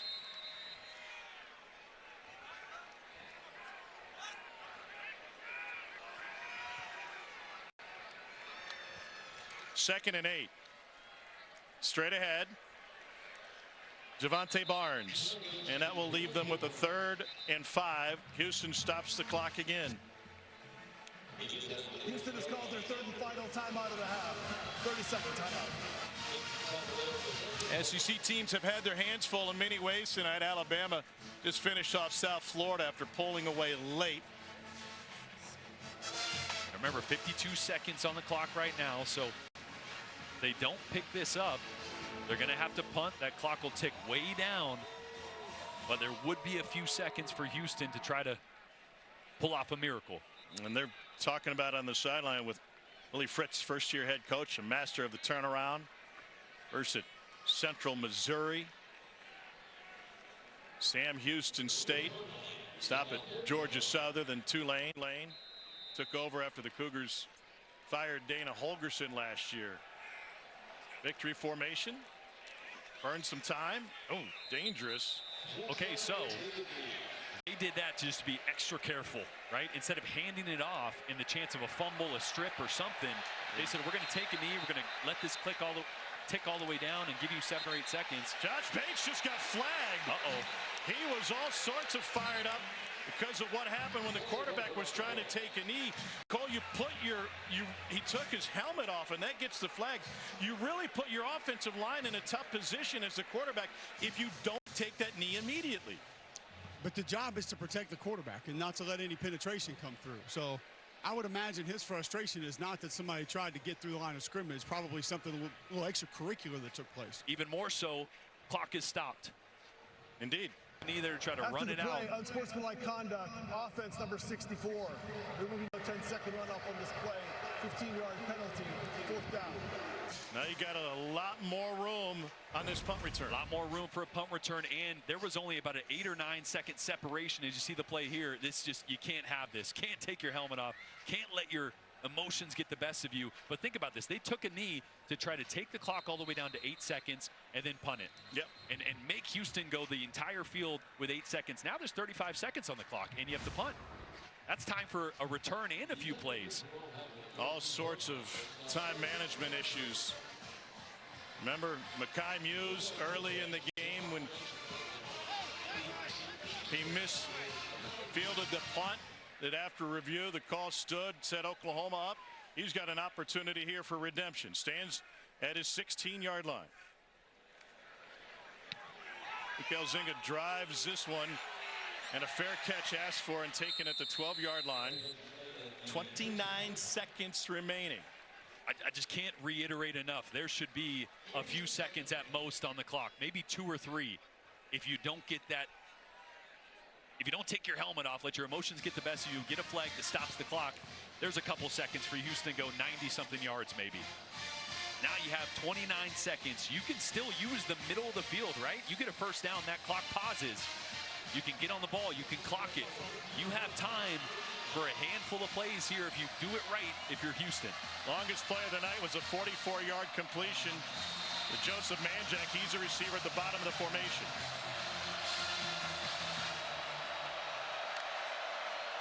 Four-man rush. Donovan Smith on the roll. And he'll throw that one away. He might have had Manjack there in one-on-one coverage if you want to take a shot. At some point, you got to take a shot, right? I mean, you cannot play conservative with 23 seconds left just to get it downfield. No, you need 2 big chunks, right? You got to at least get around to the opposite 40-yard line to have a chance to throw it into the end zone for a Hail Mary at the end, down 4 points. And the safety took the kicking game out of it, need a touchdown.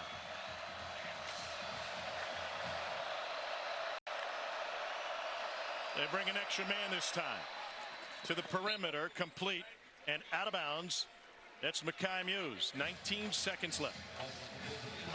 Cougars out of timeouts. They used them when Oklahoma was on offense. Third down, 19 seconds remaining.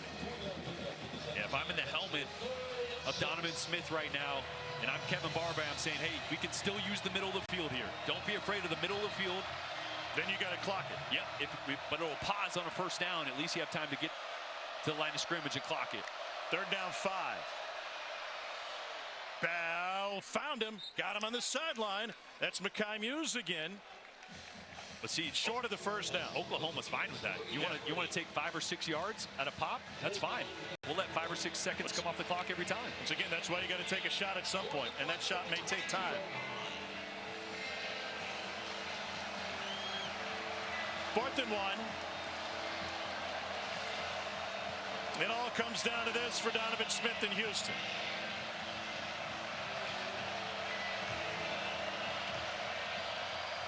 "14 seconds remaining. Smith steps up on the run, lobs it, caught. First down, Cougars. The clock will stop on Rayshawn Sanford's catch. They got to clock it. 7 seconds remaining. The clock will run once the ball is ready for play. They're going to try to run a play. I don't know why. I would clock it, get set, and get a play you like, but they're going to go. And so it comes down to this. Steps up, gets out of trouble, zeros on the clock to midfield, and lateral it. The ball's loose, but got pitched forward after the kick. And they roll it down at the 41-yard line, and Oklahoma escapes with a home win against Houston. The ruling on the field is the runner was down prior to the ball coming loose. The game is over. Billy Bowman Jr. wants the ball. Donovan Smith and Houston could have clocked it, Jordan. They would have had more time to collect their thought and maybe get 2 plays out of it, or just set up for one big one. Or just remind everybody, as soon as you catch it, it's lateral time, right? I don't know if the receiver there knew that he didn't have time. You got to toss that ball and start playing backyard football. So that's where I love to clock it in that situation, so you can all get on the same page, run the play you practice, know that you got a lateral, be ready for that, and at least give yourself a chance. But it was ugly. You love to win when it's an ugly game. And Oklahoma's going to make a lot of corrections on both sides of the ball after tonight, but you can do that with a W in your pocket. Tulane is up next for Oklahoma next week, and Tulane nearly got a win against Kansas State today. And then you step into the teeth of conference play, starting with Josh Heupel's undefeated Volunteers. Then you go to Auburn. Then you match up with Texas. Man, oh man, they got to get better and get better fast. They got to get better on the offensive side of the ball. 249 total yards. It is not up to par at Oklahoma. When you have the talent that you do at quarterback with Jackson Arnold, he's young. He made some mistakes. You got to find a way to get those guys on the outside involved and find a way to create some explosive plays. If you're Houston, you're 0-2 in the Willie Fritz rebuild, but you've got to feel fantastic about this effort tonight, especially after getting dismantled at home last week by UNLV. You just went toe-to-toe with the 15th ranked team in the entire country on the road in a hostile environment, 4 quarters, and gave yourself a chance at the end of the game to win it. This is a superb job by Willie Fritz, and again, 63 new players on this roster, a heck of a fight by Houston.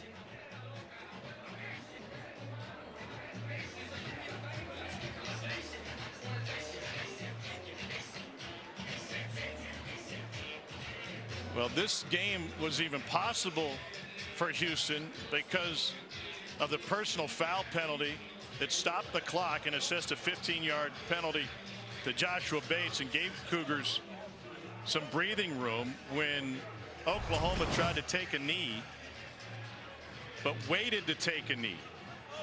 And Jackson Arnold took a hit to stop the play, much to the dismay of Joshua Bates, who didn't like it.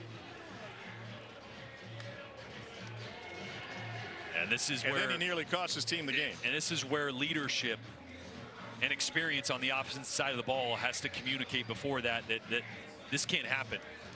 We're about to win the game. We're about to run the clock entirely down to zeros or almost, and Houston had a chance, and this is why you clock it. He's not looking to pitch the ball. That's right. You got to clock it so everybody gets on the same page. You know it's the last play of the game. Boy, it was ugly, but Oklahoma somehow pulled that one out. They've had some close ones with Houston over the year. Let's